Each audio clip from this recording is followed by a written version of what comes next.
ஒருத்தர் ரொம்ப கவலையோடு உட்காந்துருந்தார். எதை பற்றி சார் கவலைப்படுறீங்கன்னு கேட்டோம். எதிர்காலத்தை பற்றி கவலைப்படுறேன்னார். ஏன்னு கேட்டோம். என்ன பண்ணுறதுன்னே தெரியல சார், எதிர்காலம் ஒரே இருட்டாக இருக்குது, பாதையே புரியலன்னார். இன்றைக்கி நம்ம இளைஞர்கள் பல பேருக்கு எதிர்காலம் இருட்டாக தான் தெரியுது. அவங்கெல்லாம் இந்த கதையை கொஞ்சம் கேட்கணும். ஒரு மலை அடிவாரத்தில் ஒரு சின்ன கிராமம். அந்த மலை ரொம்ப உயரமானது. அடர்த்தியாக செடி கொடிகள் மரங்கள் அதில் மண்டி கிடக்குது. பகல் வேளையில் இருட்டாக தான் இருக்கும், அவ்வளோ அடர்த்தி. அந்த மலை உச்சியில் ஒரு கோவில். நாள் ராத்திரியே புறப்பட்டா தான் காலையில் அந்த கோவிலுக்கு போய் சேர முடியும். கிராமத்து இளைஞன் ஒருத்தன் அந்த மலை உச்சிக்கு போக வேண்டியிருந்தது. கையில் ஒரு விளக்கை எடுத்துக்கிட்டு நாள் ராத்திரியே புறப்பட்டான். புறப்பட்டு போனவன் கிராமத்து எல்லையிலேயே நின்றுட்டான். ஏன் தெரியுமா? அவன் கையில் இருந்த விளக்கோட வெளிச்சம் 10 அடி தூரத்துக்கு தான் தெரியுது. அது வரைக்கும் தான் பாதை தெளிவாக இருக்குது. அதுக்கு அப்பாலெல்லாம் ஒரே இருட்டாக இருக்குது, பாதை புரியல. இவன் யோசனை பண்ணி பார்த்தான். மனசுக்குள்ளே ஒரு சந்தேகம். 10 அடி தூரம் தானே வெளிச்சம் தெரியுது, அப்படின்னா நாம் 10 அடி தூரம் தானே போக முடியும். அதுக்கும் அந்தாண்ட ஒரே இருட்டாக இருக்குதே, அதில் எப்படி நாம் நடந்து போகிறது? நாம் ரொம்ப தூரம் நடந்து போய் ஆகணுமே. அப்படிப்பட்ட நினப்பெல்லாம் அவனுக்கு வந்துட்டுது. இதுதான் அவன் மனசில் ஏற்பட்ட தயக்கம். இப்படி யோசிச்சுக்கிட்டே அந்த இளம் ஆசாமி புறப்பட்ட இடத்துலையே நின்றுக்கிட்டு இருக்கிறான். அந்த சமயத்தில் ஒரு வயசான பெரியவர் அந்த பக்கமாக வந்தார். அவர் கையில் இதை விட சின்னதாக ஒரு விளக்கு வச்சுருந்தார். அது எப்படின்னா, அது ஒரு 5 அடி தூரத்துக்கு தான் வெளிச்சம் காட்டுது. அவ்வளவு சின்ன விளக்கு. அவரும் மலை உச்சிக்கு போகிறதுக்காக தான் வந்துக்கிட்டு இருக்கிறார். அவரை பார்த்து இவன் கேட்டான், என்ன பெரியவரே, இவ்வளவு சின்ன விளக்கை வச்சுக்கிட்டு அவ்வளவு தூரத்துக்கு எப்படி மலையேற போகிறீங்க அப்படின்னு கேட்டான். நீ ஏன் இப்படி தயங்கிட்டே நிற்கிறேன்னு கேட்டார் பெரியவர். என்கிட்ட இருக்கிற விளக்கு 10 அடி தூரத்துக்கு தான் பாதையை காட்டுதுன்னா. இப்போ பெரியவர் சொன்னார், தம்பி, உன் கையில் இருக்கிற விளக்கு கொடுக்குற வெளிச்சத்தை வச்சு நீ முதல்ல 10 அடி தூரம் முன்னாடி போ. 10வது அடியில் போய் நின்றுக்கிட்டு பாரு, மறுபடியும் ஒரு 10 அடி தூரத்துக்கு பாதை தெரியும். இப்படி உன் கையில் இருக்கிற விளக்கு தொடர்ந்து வெளிச்சம் காட்டிக்கிட்டே இருக்கும். நீ முன்னேற முன்னேற அந்த வெளிச்சமும் முன்னேறும். அதனால் எத்தனை கிலோமீட்டர் தூரம் வேணும்னாலும் நீ இந்த 10 அடி தூரம் வெளிச்சத்தை வச்சுக்கிட்டே நீ போயிடலாம், புறப்படு அப்படின்னார். இப்போ தான் அந்த பெரியவர் சொன்னது இளைஞனுக்கு பளிச்சுன்னு புரிஞ்சுதான். உடனே உற்சாகமாக புறப்பட்டான், உச்சிக்கு போய் சேர்ந்தான்.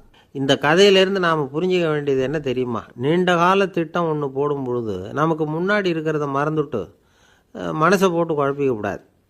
உங்கள் கையில் என்ன இருக்கோ அதுலேயே உங்கள் எதிர்காலம் மறைஞ்சிருக்குது. கண் முன்னாடி தெரியறத வச்சு ஆரம்பிங்க, போக போக வழி தானாக புலப்படும் அப்படிங்கிறார் ஒரு பெரியவர். பெரிய பயணங்களையெல்லாம் இப்படி தான் நடத்த வேண்டியிருக்கும். ஒவ்வொரு அடியாக எடுத்து வச்சா ஓடி போய் சேர்ந்து விடலாம். மலைச்சி போய் நின்றுட்டா நின்றுக்கிட்டே இருக்க வேண்டியது தான். நம்ம ஆள்லாம் ரொம்ப மோசமான இருக்கிறாங்க. ஒருத்தன் அப்படி தான் நீண்ட தூர பிரயாணம் ஒன்று புறப்பட்டான். ரயில் போய்கிட்டே இருந்தது. கொஞ்சம் தூரம் போச்சு, பாதி வழியில் கையில் வச்சுருந்த டிக்கெட்டை காற்றுல விட்டுட்டான். ஐயோ, என் டிக்கெட்டு போயிட்டுதே அப்படின்னு கத்த ஆரம்பிச்சிட்டான். பக்கத்தில் இருந்த பெரியவர் அவனை பார்த்து பரிதாபப்பட்டு, கவலைப்படாத தம்பி, போனால் போகுது, வேறு டிக்கெட் வாங்கிக்கலாம் அப்படின்னு ஆறுதல் சொன்னார். அதுக்கு அவன் சொல்கிறான், சார், நான் அதுக்காக அழலை, அந்த டிக்கெட்டு கிடைச்சா தானே நான் எந்த ஊருக்கு போகணுங்கிறது எனக்கு தெரியும் அப்படிங்கிறான். ஒரு ஊரில் ஒரு ஞானி இருக்கிறார். ரொம்ப பெரிய ஞானி, ரொம்ப வயசாகிட்டுது. கடைசி காலத்தில் அவர்கிட்ட சில பேர் வந்தாங்க. உங்கள் குரு யார் அப்படின்னு கேட்டாங்க. அவர் நிமிர்ந்து பார்த்தார். எனக்கு ஆயிரக்கணக்கான குருமார்கள் உண்டு, அவங்க பேரெல்லாம் சொல்லணும்னா இந்த காலம் பத்தாது. ஆனால் முக்கியமான ஒரு 3 பேரை பற்றி மட்டும் உங்களுக்கு சொல்கிறேன் அப்படின்னாராம். அப்புறம் சொன்னார், அந்த 3 பேரில் ஒருத்தன் ஒரு திருடன். ஒரு சமயம் ஒரு பாலைவனம் வழியாக நான் போய்கிட்டு இருந்தேன். அப்போது வழி தவறி போய் ஒரு கிராமத்துக்கு போயிட்டேன். அது இருட்டு நேரம், நடு ராத்திரி, ஊரே உறங்கி போச்சு. அந்த நேரத்தில் ஒரு ஆள் மட்டும் ஒரு வீட்டு சுவத்தில் ஏதோ பண்ணி உள்ளே நுழையிறதுக்கு முயற்சி பண்ணிகிட்ருக்கிறான். அவங்கிட்ட போய், நான் இன்றைக்கி இங்கே எங்கே தங்க முடியும் அப்படின்னு கேட்டேன். அதுக்கு அவன், இந்த ராத்திரி வேளையில் அது ரொம்ப சிரமம், ஒரு திருடனோட உங்களால் தங்க முடியும்னா நீங்கள் என்னோட தங்கலாம் அப்படின்னா. நான் அவங்க கூட 1 மாதம் தங்கியிருந்தேன். ஒவ்வொரு நாள் ராத்திரியும், இப்போ நான் என்னுடைய வேலைக்கு போகிறேன், நீங்கள் ஓய்வு எடுத்துக்கோங்க அப்படின்னு சொல்லிவிட்டு போவான். அவன் திரும்பி வந்த உடனே உனக்கு ஏதாவது கிடச்சிதான்னு நான் கேட்பேன். அதுக்கு அவன், இன்றைக்கி ராத்திரி ஒன்றும் இல்லை, நாளைக்கு மறுபடியும் முயற்சி பண்ணுவேன் அப்படின்பா. எப்பவும் அவன் நம்பிக்கை இழந்ததே கிடையாது, எப்பவும் சந்தோஷமாகவே இருப்பான். நானும் ரொம்ப காலமாக தியானம் பண்ணிக்கிட்டே இருந்தேன், ஒன்றுமே நடக்கலை. ஆனால் நான் என்ன பண்ணேன் தெரியுமா, மனசு வருத்தப்படும், நம்பிக்கை இழந்துருவேன். அப்போல்லாம் அந்த திருடனுடைய விடாமுயற்சி தான் ஞாபகத்துக்கு வரும். அதனால் அந்த திருடன் எனக்கு ஒரு குரு. என்னுடைய 2வது குரு யாருன்னா அது ஒரு நாய். இது எப்படின்னா, ஒரு சமயம் எனக்கு ரொம்ப தாகமாக இருந்தது, ஒரு நதியை நோக்கி போய்கிட்டு இருந்தேன். அப்போ ஒரு நாயும் வந்தது, அதுக்கும் தாகம். ஓடி வந்து ஆற்றை பார்த்துது, அதோட நிழல் வந்து ஆற்றுல தெரிஞ்சுது. அதை பார்த்ததும் பயந்துட்டுது. அதாவது அது தன்னுடைய சொந்த உருவத்தையே கண்டு பயந்தது. அதை பார்த்து குறைக்குது, திரும்பி ஓடிச்சு. ஆனால் அதுக்கு தாகம் அதிகமாக இருந்ததுனால அது மறுபடியும் திரும்பி வந்தது. பார்த்தா மறுபடியும் தண்ணியில் நாயோட உருவம் தெரியுது. இப்படி சில தடவை பண்ணிச்சு, இருந்தாலும் கடைசியில் தண்ணியில் குதிச்சுட்டுது துணிஞ்சி. இப்படி குதித்த உடனே அதோட உருவமும் மறைஞ்சுட்டுது. இதை பார்த்தேன். நான் என்ன புரிஞ்சுக்கிட்டேன்னா, எவ்வளவு தான் பயம் இருந்தால் கூட ஒருத்தன் தைரியமாக காரியத்தில் இறங்கணும் அப்படிங்கிறத புரிஞ்சுக்கிட்டேன். இந்த போதனை அந்த நாய்கிட்ட இருந்து எனக்கு கிடைச்சிது. இது ஒன்று. அடுத்தது என்னுடைய 3வது குரு யாருன்னா அது ஒரு சின்ன குழந்தை. நான் ஒரு சமயம் ஒரு நகரத்துக்கு போனேன். அங்கே ஒரு குழந்தை எரிகிற மெழுகுவத்தி ஒன்று எடுத்துக்கிட்டு வந்தது. நான் அந்த குழந்தைய பார்த்து வேடிக்கையாக கேட்டேன், ஏன் பாப்பா, இந்த மெழுகுவத்தியை நீயாவே கொளுத்துனியா அப்படின்னு கேட்டேன். ஆமான்னுது அந்த குழந்தை. சரி, இந்த மெழுகுவத்தி முன்னாடி எரியாமல் இருந்தது, இப்போ எரியுது. இந்த மெழுகுவத்திக்கு வெளிச்சம் எங்கேருந்து வந்தது, அதை எனக்கு காட்ட முடியுமா அப்படின்னு கேட்டேன் அந்த குழந்தைகிட்ட. இதுக்கு அந்த குழந்தை சிரிச்சுக்கிட்டு அந்த மெழுகுவத்தியை ஊதி அணைச்சுட்டுது. அதுக்கப்புறம் என்னை பார்த்து கேட்டுது, இப்போ இந்த மெழுகுவத்தியின் வெளிச்சம் போனதை பார்த்தீங்க இல்லையா, அது எங்கே போச்சுன்னு எனக்கு சொல்லுங்க அப்படின்னுது. அந்த குழந்தை இப்படி கேட்டதும் என்கிட்ட இருந்த ஆணவம் அழிஞ்சுட்டுது. நான் படித்ததெல்லாம் அந்த வினாடியில் சுக்கு நூறாக போயிட்டுது. என்னுடைய முட்டாள்தனத்தை நான் உணர்ந்தேன் அப்படின்னு இவ்வளவும் அந்த ஞானி விவரமாக சொன்னாராம். அதனால் நாம் இன்னார்கிட்டே இருந்து தான் இதை கற்றுக்கணுங்கிறது இல்லை, யாருக்கிட்டே இருந்தும் எதையும் கற்றுக்கலாம். நம்மால் ஒருத்தன் ஒரு நாய் வளர்த்துக்கிட்டு இருந்தான். அந்த நாய்க்கு வால் கிடையாது, யாரோ ஏற்கனவே வெட்டி எடுத்துட்டாங்க. இந்த நாய் தான் சார் எனக்கு குரு, அதுக்கிட்டே இருந்து கூட நான் பாடம் கற்றுக்கிட்டு இருக்கிறேன் அப்படின்னா. அப்படி என்ன கற்றுக்கிட்டேன் இந்த வால் இல்லாத நாய்கிட்டே இருந்து அப்படின்னு கேட்டோம். நாம் யாருக்கிட்டேயும் வாலாட்டக்கூடாது அப்படிங்கிற பாடத்தை அதுக்கிட்டே இருந்து தான் நான் கற்றுக்கிட்டேன் அப்படின்னா. என்னுடைய நண்பர் ஒருத்தர் ஆழ்ந்த சிந்தனையில் இருந்தார். என்ன யோசனை பண்ணுறீங்கன்னு கேட்டேன். தலைவர் ஆகணும்னு பார்க்குறேன், அதுதான் என்ன வழின்னு யோசிச்சுக்கிட்டு இருக்கேன்னார். நான் கூட அது மாதிரி யோசித்து பார்த்தேன். அதுக்கப்புறம் அந்த யோசனையை கை விட்டுட்டேன் அப்படின்னோம். ஏன்னு கேட்டார். அதுக்கான தகுதிகள் நமக்கு இல்லைங்கிறது புரியுது. அது நமக்கு புரியறத விட நம்ம விட மற்றவங்களுக்கு நல்லா புரிஞ்சு போச்சு. அதனால் பேசாமல் கம்முன்னு இருந்துடுறது தான் நல்லது அப்படின்னோம். தலைவர் ஆகிறதுக்கு தகுதிகள் வேறு உண்டோ அப்படின்னு கேட்டார். அவர் யதார்த்தமாக தான் கேட்குறார். நாங்கள் உடனே எங்ககிட்ட இருந்த ஒரு புஸ்தகத்தை எடுத்து அவர்கிட்ட கொடுத்தோம், படித்து பாருங்கன்னு. தலைவர் ஆகிறதுக்கு என்ன வழி அப்படிங்கிறத பற்றி அதில் போட்டிருக்கிறாங்க. முதல் வழி என்ன தெரியுமா, ஒரு 4 பேர் முன்னாடி இல்லைன்னா ஒரு கூட்டத்துக்கு முன்னாடி நீங்கள் பேச போகிறீங்க. அப்போ எப்படி ஆரம்பிக்கணும்னா, உண்மையான புகழ்ச்சி, நேர்மையான பாராட்டு, இதோடு ஆரம்பிக்கணும். எடுத்ததுமே அது சரியில்லை இது சரியில்லைன்னு பேசிகிட்டு இருக்கக்கூடாது. மக்களை பார்த்து நீங்கள் தான் தப்பு பண்ணிவிட்டீங்க அப்படின்னு நேரடியாக சொல்லக்கூடாது. தவறு இருந்தாலும் அதை மறைமுகமாக ஏதாவது கதை சொல்லி அதிலேருந்து அவங்க புரிஞ்சுக்கிற மாதிரி செய்யணும். அடுத்தவங்க பண்ண தப்பு என்னன்னு அலசறதுக்கு முன்னாடி நீங்கள் பண்ணின தப்பு என்னங்கிறத பற்றியே பேசுங்க.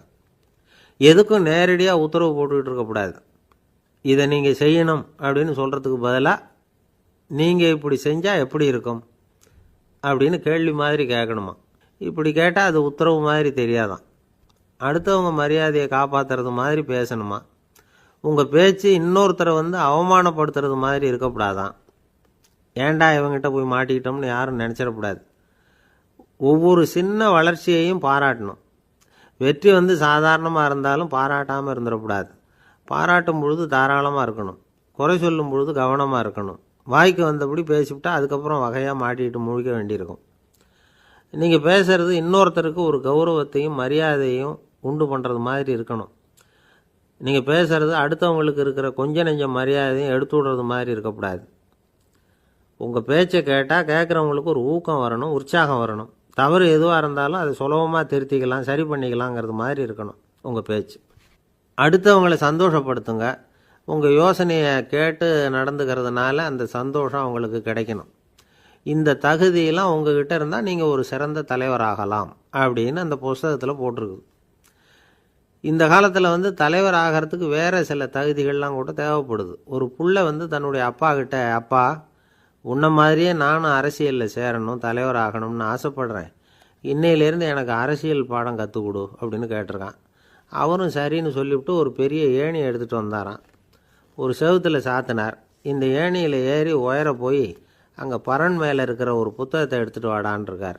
மகனை பார்த்து, அப்பா ஏணி ரொம்ப உயரமாக இருக்குது, நீ ஜாக்கிரதையாக இதை பிடிச்சிக்கோ, நான் ஏறி போகிறேன் அப்படின்னு நான் பையன். பயப்படாத, நான் பார்த்துக்கிறேன்னார் அப்பா. பையன் ஏணியில் ஏறினா உச்சிக்கு போனதும் அப்பா கையை எடுத்துட்டார். ஏணி அப்படியே சரிஞ்சுட்டுது. பையன் பொத்துன்னு கீழே விழுந்துட்டான். இடுப்பை பிடிச்சிக்கிட்டே எழுந்திரிச்சான். என்னப்பா இது, இப்படி என்னை ஏற விட்டுட்டு கையை விட்டுட்டியே, இப்படி கை விடலாமா அப்படின்னு கத்தியிருக்கான். அப்பா நிதானமாக சொன்னாராம், அவசரப்படாதேப்பா, அரசியலில் இதுதான் முதல் பாடம், பெத்த அப்பனாக இருந்தாலும் அவனை நம்பாதே அப்படின்னு உபதேசம் பண்ண ஆரம்பித்தாரான். ஒருத்தர் இருக்கார், நல்ல உத்தியோகத்தில் தான் இருக்கிறார், ஆனால் எப்போ பார்த்தாலும் முகத்தை வெறுப்பாக வச்சுருப்பார். அப்படியே வருவார் போவார். ஏன் சார் இப்படி இருக்கிறீங்க அப்படின்னு விசாரித்தோம். ஏன்டா இந்த வேலைக்கு வந்தோம்னு இருக்குது சார் அப்படின்னார். உங்கள் வேலை உங்களுக்கு பிடிக்கலையா அப்படின்னு கேட்டோம். இல்லைன்னார். இப்படிப்பட்டவங்க வெற்றிகரமான வாழ்க்கை வாழ முடியாது. இது நிபுணர்கள் கருத்து. வேலையை நேசிக்க தெரிந்தவர்கள் வெற்றி பெறுவார்கள் அப்படிங்கிறாங்க அவங்க. எந்த துறையாக இருந்தாலும் சரி, அந்த துறையில் வெற்றிகரமாக இருக்கிறவங்கள விசாரித்து பாருங்கள்.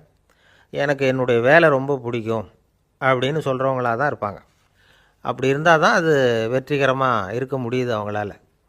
ஒருத்தனுக்கு பிடித்தமான பொழுதுபோக்கே அவனுடைய தொழிலாக இருந்துட்டுதுன்னா அவனை மாதிரி கொடுத்து வச்சவன் வேறு யாரும் இல்லை அப்படிங்கிறார் பெர்னாட் ஷா. ஒரு தடவை மன்னர் ஹுமாயூன் உயிரை தண்ணீர் முண்டு ஊற்றுகிற தொழிலாளி ஒருத்தர் காப்பாற்றினாராம் அந்த ஹுமாயூன் உயிரை. உடனே மன்னர் கேட்டிருக்கார், உனக்கு என்ன வேணும்னாலும் கேளு தரேன், உயர் பதவி வேணுமா அப்படின்னு கேட்டாராம். மன்னா, மக்களின் தாகம் தீர்க்கக்கூடிய இந்த பணியை விட உயர்ந்தது உண்டா அப்படின்னாராம் அந்த தொழிலாளி. அவரால் அவருடைய வேலையை நேசிக்க முடிஞ்சுது, அதனால் மகிழ்ச்சியாக இருக்க முடிஞ்சுது. நாமெல்லாம் அப்படி இல்லை, வேலை கிடைக்கிற வரைக்கும் கிடைச்சா போதும் அப்படின்னு இருக்கோம். கிடைச்சதுக்கப்புறம் ஏன்டா இந்த வேலைக்கு வந்தோம்னு ரொம்பவும் அழுத்துக்குவோம். சரி, நாம் இருக்கிற இடத்துல நாம் வெற்றிகரமாக இருக்க வழி உண்டா அப்படின்னா உண்டுன்னு சொல்கிறாங்க. அதாவது மன இயல் நிபுணர்கள் இருக்கிறாங்க இல்லையா, அவங்க அதுக்கு முக்கியமாக 6 வழிகள் சொல்கிறாங்க. நீங்கள் ஒரு அலுவலகத்தில் வேலை பார்க்குறவரா அப்படின்னா இதை கேளுங்க. அதாவது உங்கள் மேலதிகாரி எதிர்பார்ப்புக்கு தகுந்த மாதிரி உங்கள் வேலை இருக்குதா? அப்படி இல்லைன்னா முதல்ல உங்கள் வேலையின் தரம் உயரணும். உங்களுக்கு மேலே கீழே வேலை பார்க்குற பணியாளர்கள்கிட்ட நல்ல விதமாக பழகிறீங்களா? அந்த உறவு முறையில் ஏதாவது குறை இருந்தால் அதை கண்டுபிடிச்சி சரி பண்ணுங்கள்.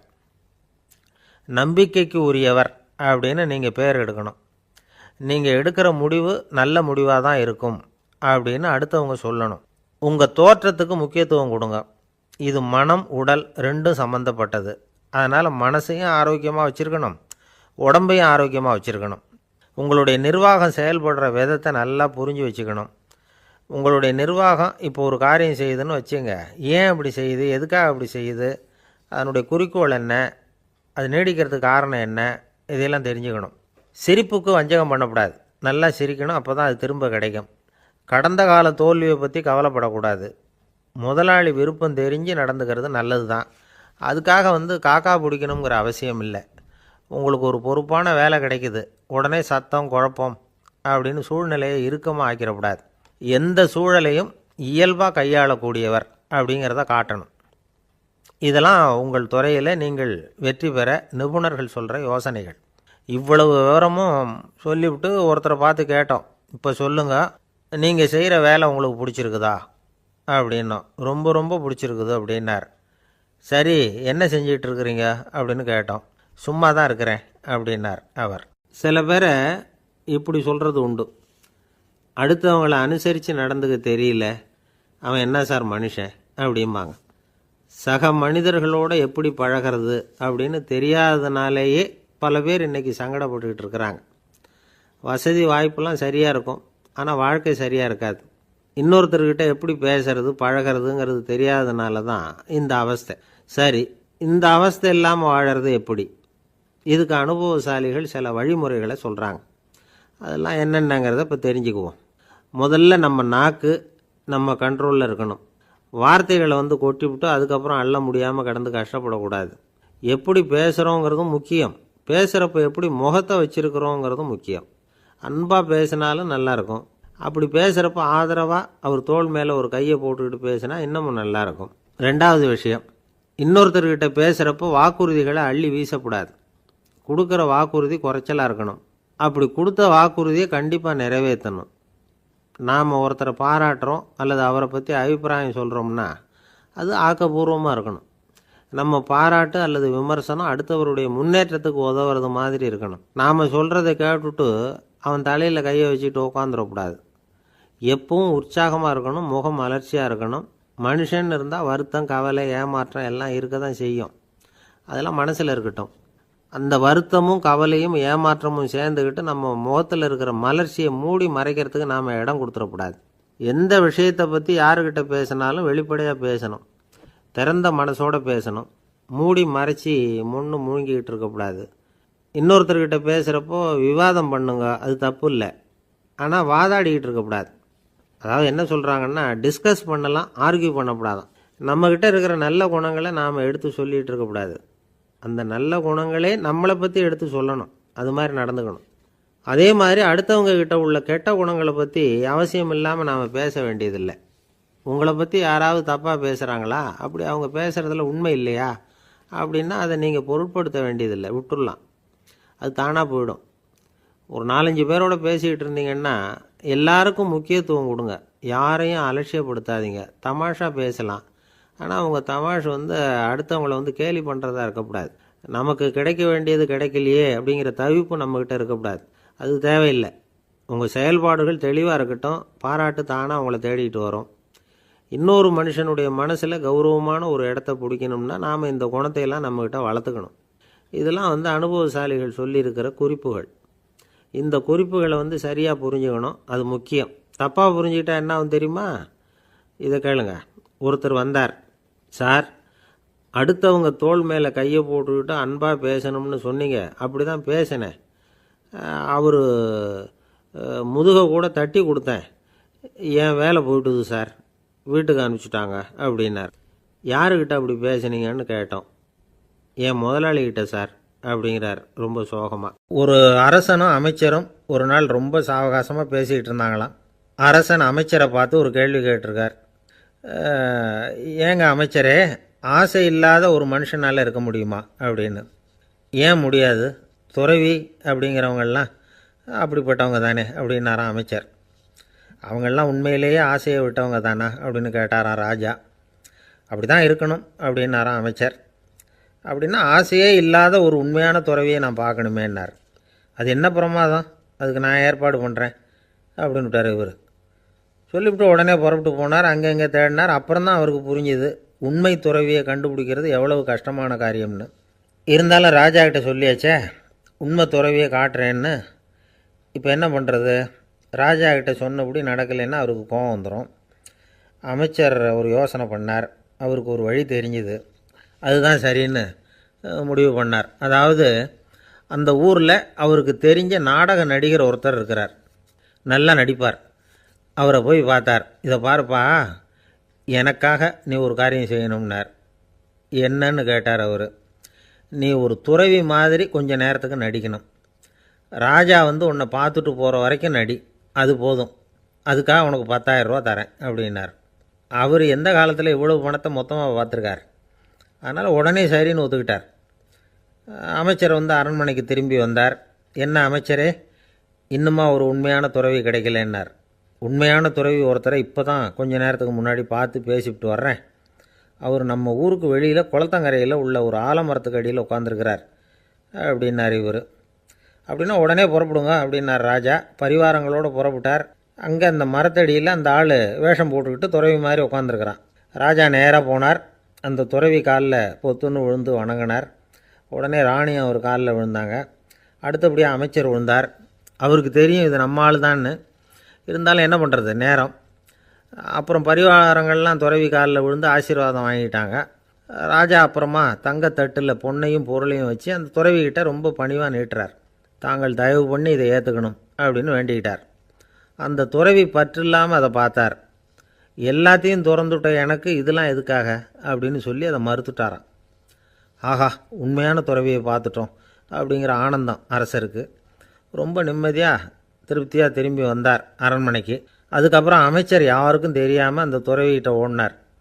சொன்ன பிரகாரம் பணத்தை நீட்டினார். இந்தாப்பா, நான் உங்ககிட்ட சொன்னபடி 10,000 ரூபா பணம் எடுத்துக்கோ அப்படின்னார். அந்த ஆள் ராஜா கிட்ட சொன்னது மாதிரியே எல்லாத்தையும் திறந்துவிட்ட எனக்கு இதெல்லாம் எதுக்காக வேணாம் அப்படின்னு விட்டாராம். நடித்த வரைக்கும் போதும்ப்பா, இனிமேல் இந்த நாடக வசனம்லாம் வேணாம், வேஷத்தை கலைச்சிரு, பணத்தை வாங்கிக்கோன்னார். இல்லைங்க, இது வேஷம் இல்லை, இது வசனமும் இல்லை, இது உண்மை. கொஞ்ச நேரம் துறவி மாதிரி நடித்ததுக்கே இந்த தேசத்து ராஜா, ராணி, அமைச்சர், பரிவாரங்கள் எல்லாம் என் காலில் விழுந்து வணங்குறாங்க. அப்படின்னா உண்மையான துறவியாக இருக்கிறது எவ்வளவு பெருமையான விஷயம். நான் உண்மையான துறவியாக ஆக போகிறேன், அப்படி முடிவும் பண்ணிட்டேன் அப்படின்னார் அந்த நடிகர். வேஷம் கூட எப்படிப்பட்ட விளைவுகளை உண்டு பண்ணுது பார்த்தீங்களா. நம்மால் ஒருத்தன் ரொம்ப வசதியாக தான் இருந்தான். ஒரு நாள் அவன் சொத்து பூரா திருட்டு போட்டுது. அதுக்கப்புறம் இவன் துறவி மாதிரி ஆகிட்டான். ஊர் ஊராக சுற்றினான். ஒரு குருநாதரை தேடி கண்டுபிடிச்சான். அவர்கிட்ட சீடனாக சேர்ந்துக்கிட்டான். அவனை பார்த்து ஒருத்தர் கேட்டார், நீ உண்மையான சீடன் தானான்னு. இல்லைங்க, சீடன் மாதிரி நடிச்சுக்கிட்டு இருக்கிறேன் அப்படின்னா. அது குரு துரோகம் இல்லையா அப்படின்னு கேட்டார் அவர். இல்லைங்க, நான் பண்ணது குரு துரோகம் இல்லை, என் குரு பண்ணது தான் துரோகம். என்னுடைய பணத்தை கொள்ளையடித்தது இவர் தான். அதை எங்கே வச்சுருக்காருன்னு கண்டுபிடிக்கிறதுக்காக தான் இவர்கிட்ட வந்து சீடனாக சேர்ந்துருக்கிறேன் அப்படின்னா. ஒரு பல்கலைக்கழகம், அங்கே ஒரு இலக்கிய பேராசிரியர், அவர் பாடம் நடத்திக்கிட்டு இருந்தார். ராபர்ட் ப்ரௌனிங் எழுதிய கவிதைகளை பற்றி சொல்லிகிட்டு இருக்கிறார். மாணவர்களும் ரொம்ப அக்கறையாக அதை கேட்டுக்கிட்டு இருக்கிறாங்க. ஒரு குறிப்பிட்ட கவிதையை பற்றி சொல்லும் பொழுது அந்த பேராசிரியருக்கே ஒரு சந்தேகம். அதாவது அந்த கவிதையின் சரியான அர்த்தம் என்னங்கிறதுல சந்தேகம். பேராசிரியர் யோசனை பண்ணார். அந்த கவிதையை முழுசாக புரிஞ்சிக்க முடியல. அதனால் மாணவர்களை பார்த்து சொன்னார், மாணவர்களே, ஒரு நாள் பொறுத்துக்குங்க. இந்த கவிதையை எழுதின கவிஞர் எங்கள் வீட்டுக்கு பக்கத்தில் தான் இருக்கிறார். இன்றைக்கி சாயந்தரம் நான் அவரை நேரிலேயே போய் பார்க்குறேன். பார்த்து இதுக்கு என்னங்க அர்த்தம்னு கேட்டுட்டு வந்துடுறேன். அதுக்கப்புறம் உங்ககிட்ட சொல்கிறேன் அப்படின்னாராம். அன்றைக்கி சாயந்தரமே அந்த பேராசிரியர் கவிஞரை தேடிக்கிட்டு போயிட்டார். கவிஞர் அவங்க வீட்டில் அவர் பாட்டு உட்காந்துருந்தாராம். இவர் போய் அவர் முன்னாடி உட்காந்தார். அப்புறம் கேட்டார், ஐயா, அந்த கவிதையின் முழு பொருள் என்னன்னு தெரிஞ்சுட்டு போகிறதுக்காக வந்திருக்கிறேன் அப்படின்னாராம்.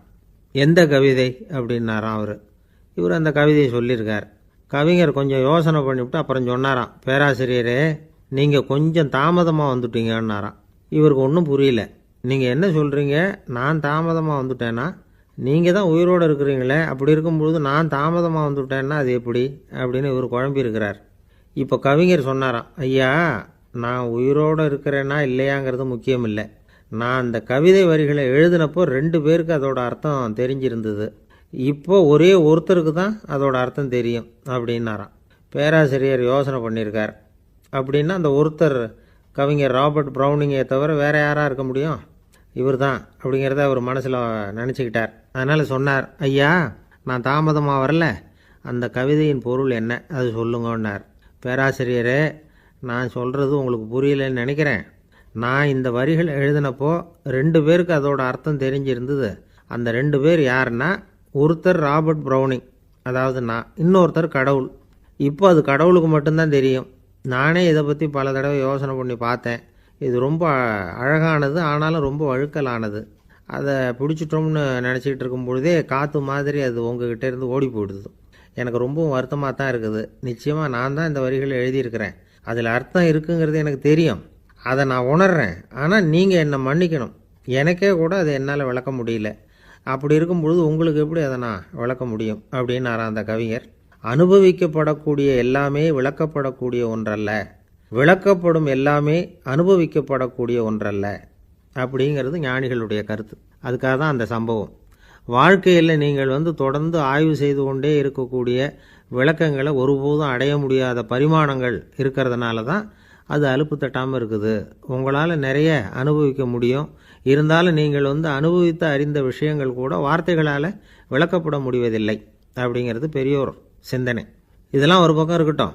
நமக்கு தெரிஞ்ச பேராசிரியர் ஒருத்தர் 1 மணி நேரம் ரொம்ப விவரமாக வகுப்பு எடுத்தார். கடைசியாக சொன்னார், மாணவர்களே, ரொம்பவும் எளிமையாக விளக்கமாக எல்லா விவரமும் சொல்லியிருக்கிறேன். அதனால் இதில் உங்களுக்கு சந்தேகம் வர்றதுக்கு வாய்ப்பே இல்லை. இருந்தாலும் கேட்க வேண்டிய கடமை கேட்குறேன். இது வரைக்கும் நடத்தினதில் யாருக்காவது ஏதாவது சந்தேகம் உண்டா அப்படின்னு கேட்டாராம். எனக்கு ஒரே ஒரு சந்தேகம்தான் சார் அப்படின்னு எழுந்திரிச்சு நிற்கிறான் ஒருத்தன். என்னன்னு கேட்டாராம். இது வரைக்கும் நீங்கள் என்ன பாடம் சார் நடத்துனீங்க அப்படின்னானா அவன். ஒரு ஆஃபீஸில் வேலை பார்க்குற ஒருத்தர் ஏதோ தப்பு பண்ணிவிட்டார். உடனே மேலதிகாரி அவரை கூப்பிட்டு அனுப்புனார். நீ செஞ்சது தப்புன்னார் கோபமாக. இது ஒரு ரகம்.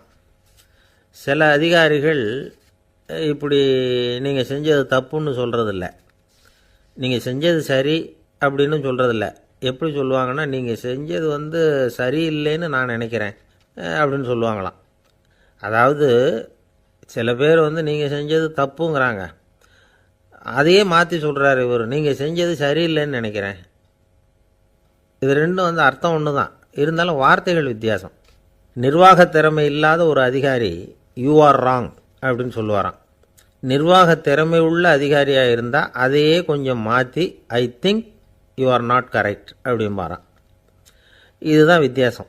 இருந்தாலும் வார்த்தைகளை உபயோகப்படுத்துகிற விதத்தை வச்சு தான் வேலை நல்லா நடக்கிறதும் நடக்காததும் இருக்குது. விவரம் தெரிஞ்சவங்க என்ன சொல்கிறாங்க தெரியுமா? Be a leader not a boss அப்படிங்கிறாங்க. ஒரு லீடராக பாஸாக இருக்காதே அப்படிங்கிறாங்க. சரி, அப்படின்னா லீடருக்கும் பாஸுக்கும் வித்தியாசம் உண்டா அப்படின்னு கேட்டால் இருக்குன்னு சொல்கிறாங்க. லீடருங்கிறவர் வேறு, பாஸுங்கிறவர் வேறு. ஒரு லீடர் எப்படி நடந்துக்குவார், ஒரு பாஸ் எப்படி நடந்துக்குவார், இதை முதல்ல நாம் தெரிஞ்சுக்கணும். அவங்க எப்படி நடந்துக்குவாங்க அப்படிங்கிறதுக்கு சில விவரங்கள் இருக்குது. அதை கேட்டோம்னா நாம் புரிஞ்சுக்கலாம் அதை. அதாவது பாஸுங்கிறவர் விரட்டிக்கிட்டே இருப்பார், லீடருங்கிறவர் ஊக்கப்படுத்திக்கிட்டே இருப்பார். நாளைக்கு சாயந்தரத்துக்குள்ளே அந்த வேலையை செஞ்சு முடிக்கலைன்னா தொலைச்சி விடுவோம் தொலைச்சி அப்படிம்பார் அவர். இவர் எப்படி சொல்லுவார்னா, இது வரைக்கும் நீங்கள் செஞ்சுருக்கிற வேலை ரொம்ப அற்புதம் அப்படிம்பார். பாஸுங்கிறவர் அதிகாரத்தை நம்பி செயல்படுறவர், லீடருங்கிறவர் நல்லெண்ணத்தை நம்பி செயல்படுறவர். நம்மக்கிட்ட அதிகாரம் இருக்குது, பவர் இருக்குது, அதனால் காரியத்தை சாதிச்சுடலாம் அப்படின்னு நினைக்கிறவர் அவர். மற்றவங்கக்கிட்ட ஒரு நல்ல அபிப்பிராயத்தை சம்பாதிச்சுக்கிட்டு அது மூலமாக காரியங்களை சாதிக்கிறவர் இவர். பாஸுங்கிறவர் பயத்தை உண்டு பண்ணுவார், லீடருங்கிறவர் அன்பை பரவ செய்வார். அது செய்யலைன்னா ஆடிட்டில் தகராறாயிடும், இது செய்யலைன்னா இன்க்ரிமெண்ட்டு கட் ஆகிடும், இப்படி ஏதாவது சொல்லி பயமுறுத்திக்கிட்டே இருப்பார் அவர். இவர் அப்படி இல்லை. உடம்பு இப்படி இருக்குது, வீட்டில் எல்லோரும் சௌக்கியமாக இருக்கிறாங்களா, ஆஃபீஸில் எல்லாம் வசதியாக இருக்குதா, நான் ஏதாவது உதவி செய்யணுமா அப்படின்னு அன்புக்கு முக்கியத்துவம் கொடுப்பார். பாஸுங்கிறவர் எதுக்கெடுத்தாலும் நான் சொல்லிக்கிட்டு இருப்பார், லீடருங்கிறவர் நாமன்னு சொல்லிக்கிட்டு இருப்பார். பாஸுங்கிறவர் தப்புக்கு காரணம் யாருன்னு பார்ப்பார், லீடருங்கிறவர் தப்பு என்னன்னு பார்ப்பார். இதுதான் ரெண்டு பேருக்கு வித்தியாசம். The boss shows who is wrong, the leader shows what is wrong அப்படின்னு சொல்லுவாங்க. இந்த காரியம் எப்படி செய்யப்பட்டிருக்கு அப்படின்னு தெரிஞ்சுக்கிறவர் பாஸ், இந்த காரியத்தை எப்படி செய்யணும்னு செஞ்சு காட்டுறவர் லீடர். பாஸுங்கிறவர் பணியாளர்களை திட்டுவார், லீடர் மரியாதைக்குரியவராக நடத்துவார், அதுக்குரியவராக அவர் நடந்துக்குவார். செய்கிற வேலையை ஒரு சுமையாக நினைக்க வைக்கிறவர் பாஸ், செய்கிற வேலையை ஒரு சந்தோஷமாக ஆக்கிறவர் லீடர். ஒரு முதலாளியாக இருக்கிறவர் அல்லது ஒரு நிர்வாகியாக இருக்கிறவர் இது மாதிரியான நுணுக்கங்களையெல்லாம் தெரிஞ்சு வச்சுக்கிறது நல்லது. ஒரு பாஸ் இருக்கார், அவர் ஒரு நாள் ரொம்ப பெருமையாக தன்னோட ஆஃபீஸை பற்றி பேசிக்கிட்டு இருந்தார். எனக்கு கீழே 200 பேர் வேலை செய்கிறாங்க சார், நான் ஒரு கோடு கிழிச்சா அவங்க அதை தாண்டாத அளவுக்கு நான் நடந்துக்கிறேன் சார் அப்படின்னார் அவர். அது எப்படி முடியுது உங்களால் அப்படின்னு கேட்டோம். நான் கோடே கிழிக்கிறதில்ல சார் அப்படின்னார். அரேபிய நாடு, அங்கே ஒரு ஆட்சி தலைவர், அரேபிய நாட்டு ஆட்சி பொறுப்பை ஏற்றுக்கிட்டவர். அவர் ஆட்சி பொறுப்பை ஏற்றுக்கிட்ட பிறகு ஒரு நாள் ஒரு தெருவில் நடந்து போய்கிட்டு இருந்தார். அவர் தோளில் ஒரு பெரிய துணி மூட்டை, அதை சுமந்துக்கிட்டு கடத்தெருவை நோக்கி அவர் போய்கிட்டு இருக்கிறார். வழியில் அவரை சந்தித்தார் உமர். அவர் கேட்டார், கலீஃபா அவர்களே, எங்கே புறப்பட்டுட்டீங்க அப்படின்னு கேட்டார். கலீஃபான்னா ஆட்சி தலைவர்னு அர்த்தம். இதுக்கு அவர் சொன்னார், நான் துணி வணிகம் செய்கிறவன், அதனால் துணி வியாபாரம் செய்கிறதுக்காக போயிட்டுருக்கிறேன்னார். நீங்கள் இப்போ இந்த நாட்டுக்கு ஆட்சி தலைவர், ஆட்சி பொறுப்பில் இருக்கிறீங்க, நீங்கள் வியாபாரம் செய்ய போட்டால் அரசு பணிகளை செய்கிறது யார் அப்படின்னு கேட்டார் அவர். நான் அரசு பணிகளை மட்டுமே செஞ்சுக்கிட்டு இருந்தா என் குடும்பத்தை காப்பாற்றுறது யார் அப்படின்னு கேட்டார் அவர். இப்படி கேட்டவர் யார் தெரியுமா? அவர் தான் அபூபக்கர், இறை தூதர் முகமது அவர்களுக்கு பிறகு கலீஃபாவாக தேர்ந்தெடுக்கப்பட்டவர். அப்போலாம் ஆட்சி தலைவர்களுக்கு சம்பளம்னு எதுவும் கிடையாது. இந்த பிரச்சனையை எப்படி தீர்க்கிறதுன்னு யோசனை பண்ணார் உமர். அபு உபைதா அவர்கள்கிட்ட அழைச்சிட்டு போனார். அவர் யாருன்னா, அவர் தான் பொது நிதி கருவூலத்தின் பொறுப்பாளர். அவர்கிட்ட பிரச்சனையை சொன்னார். இது மாதிரி ஆட்சி தலைவருக்கு பொது நிதியிலிருந்து ஊதியம் அளிக்க முடியுமான்னு கேட்டார். பொது நிதி விதிகளின்படி அதுக்கு சாத்தியம் இல்லைன்னு சொல்லிவிட்டார் அவர். சரி, வேற ஏதாவது வழி இருக்குதான்னு கேட்டார் உமர். அபு உபைதா கொஞ்சம் யோசனை பண்ணி பார்த்தார். அப்புறமா சொன்னார், மக்காவிலிருந்து மதீனாவுக்கு குடிபெயர்ந்து வந்த அகதிகளுக்கு நிதி உதவி அளிக்கிறதுக்கு விதிகளில் இடம் இருக்கு. அப்படி பார்த்தா அபூபக்கரும் அகதி தானே, அதனால் எல்லா அகதிகளுக்கும் கொடுக்கறது மாதிரியே அவருக்கும் ஒரு தொகை அளிக்கலாம்னார். கலீஃபா அபூபக்கருக்கு இந்த அகதி உதவி தொகையைத்தான் கொடுத்துட்டு வந்தாங்களாம். குடும்ப செலவுக்கு அது போதுமானதாக இல்லை. இருந்தாலும் கலீஃபாங்கிறதுக்காக மற்ற அகதிகளை விட அதிகமாக தொகையை பெற அவர் விரும்பலை. மார்பு பக்கம் கிழிஞ்சிருந்த ஒரு மேலாடையை தான் அவர் அணிஞ்சிருந்தார். அவருடைய துணைவியார் அஸ்மா, அவங்க ஒரு நாள் தேன் அருந்து ஆசையாக இருக்குன்னாங்களாம். நமக்கு கிடைக்கிற ஊதியம் குடும்ப செலவுக்கே போதுமானதா இல்லையே, இந்த நிலையில் தேன் வாங்கிறதுக்கு காசுக்கு நான் எங்கே போவேன்ருக்கார் அவர். கொஞ்ச நாள் கழித்து அவங்க ஒரு தொகையை அவர்கிட்ட கொடுத்து தேன் வாங்கிட்டு வர சொன்னாங்களாம். இவருக்கு ஆச்சரியம், ஏது இந்த பணம்னு கேட்டிருக்காரு. நீங்கள் தினமும் குடும்ப செலவுக்காக கொடுத்துக்கிட்டு வந்த பணத்தில் கொஞ்சம் கொஞ்சமாக மிச்சப்படுத்தி வச்சேன்னாங்களாம். அபூபக்கர் அந்த பணத்தை எடுத்துக்கிட்டு நேராக பொது நிதி கருவூல பொறுப்பாளர்கிட்ட போனார். இந்த பணத்தை பொது நிதியில் சேர்த்துருங்க, இது அதிகப்படியாக எனக்கு தரப்பட்டு வந்த ஊதியம், அடுத்த மாதத்திலேருந்து இந்த தொகையை குறைச்சிங்கன்னு வேற சொல்லிவிட்டாராம். பசியை தணிக்க தேவையான அளவு உணவு, ஒரு ஜோடி உடை, இதை தவிர கூடுதலாக மக்கள் பொது நிதியிலிருந்து வாங்கிக்கிறதுக்கு என் குடும்பத்தாருக்கு உரிமை இல்லை அப்படின்னு சொல்லி கண்டிப்பாக சொல்லிவிட்டாராம். அவர் வாங்கிட்டு வந்த அந்த குறைந்த ஊதியம் கூட அவர் மனசை உறுத்திக்கிட்டே இருந்தது. கடைசி நேரம் அவர் தம்முடைய மகள் ஆயிஷா அவர்களை அழைச்சார். மகளே, இதுவரைக்கும் பொது நிதியிலிருந்து நான் வாங்கிட்டு வந்த தொகை என்னுடைய இதயத்தில் பாரமாக அழுத்திக்கிட்டு இருக்கு. என் தோட்டத்தை விற்று அதில் வர்ற பணத்திலேருந்து நான் இதுவரைக்கும் வாங்கிட்டு வந்த ஊதிய தொகையை கணக்கு போட்டு பொது நிதியில் சேர்த்துடு அப்படின்னாராம். பதவி ஏற்கிறதுக்கு முன்னாடி தன்கிட்ட இருந்ததை விட இப்போ கூடுதலாக என்ன சொத்து இருக்குன்னு பார்த்துருக்கார். ஒரு ஒட்டகம், ஒரு கோப்பை, ஒரு பணியாள், இதையும் அடுத்தபடியாக கலீஃபாவா வர்றவர்கிட்ட ஒப்படைச்சிருங்க அப்படின்னு விட்டாராம்.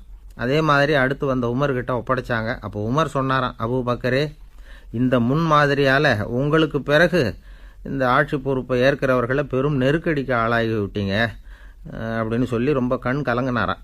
கடைசியாக அபூபக்கர் தன்னுடைய குடும்பத்தாருக்கு விட்டு சென்ற சொத்து ஒரு படுக்கை விரிப்பு, ஒரு போர்வை, அவ்வளவுதான்.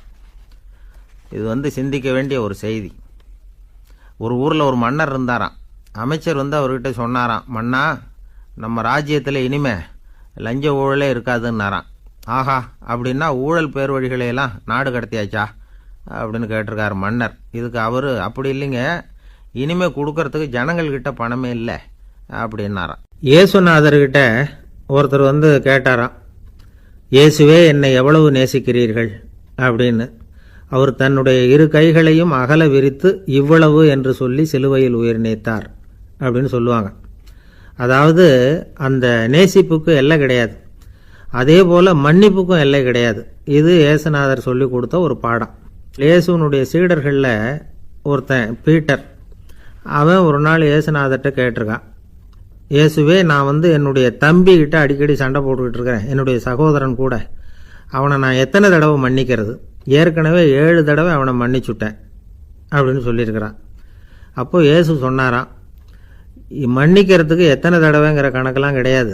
எத்தனை தடவை உன்னுடைய சகோதரன் உன்னை கோபப்படுத்துகிறானோ அத்தனை தடவை நீ மன்னிக்கிறதுக்கும் தயாராக இருக்கணும், அதுதான் அப்படின்னு சொன்னாராம்.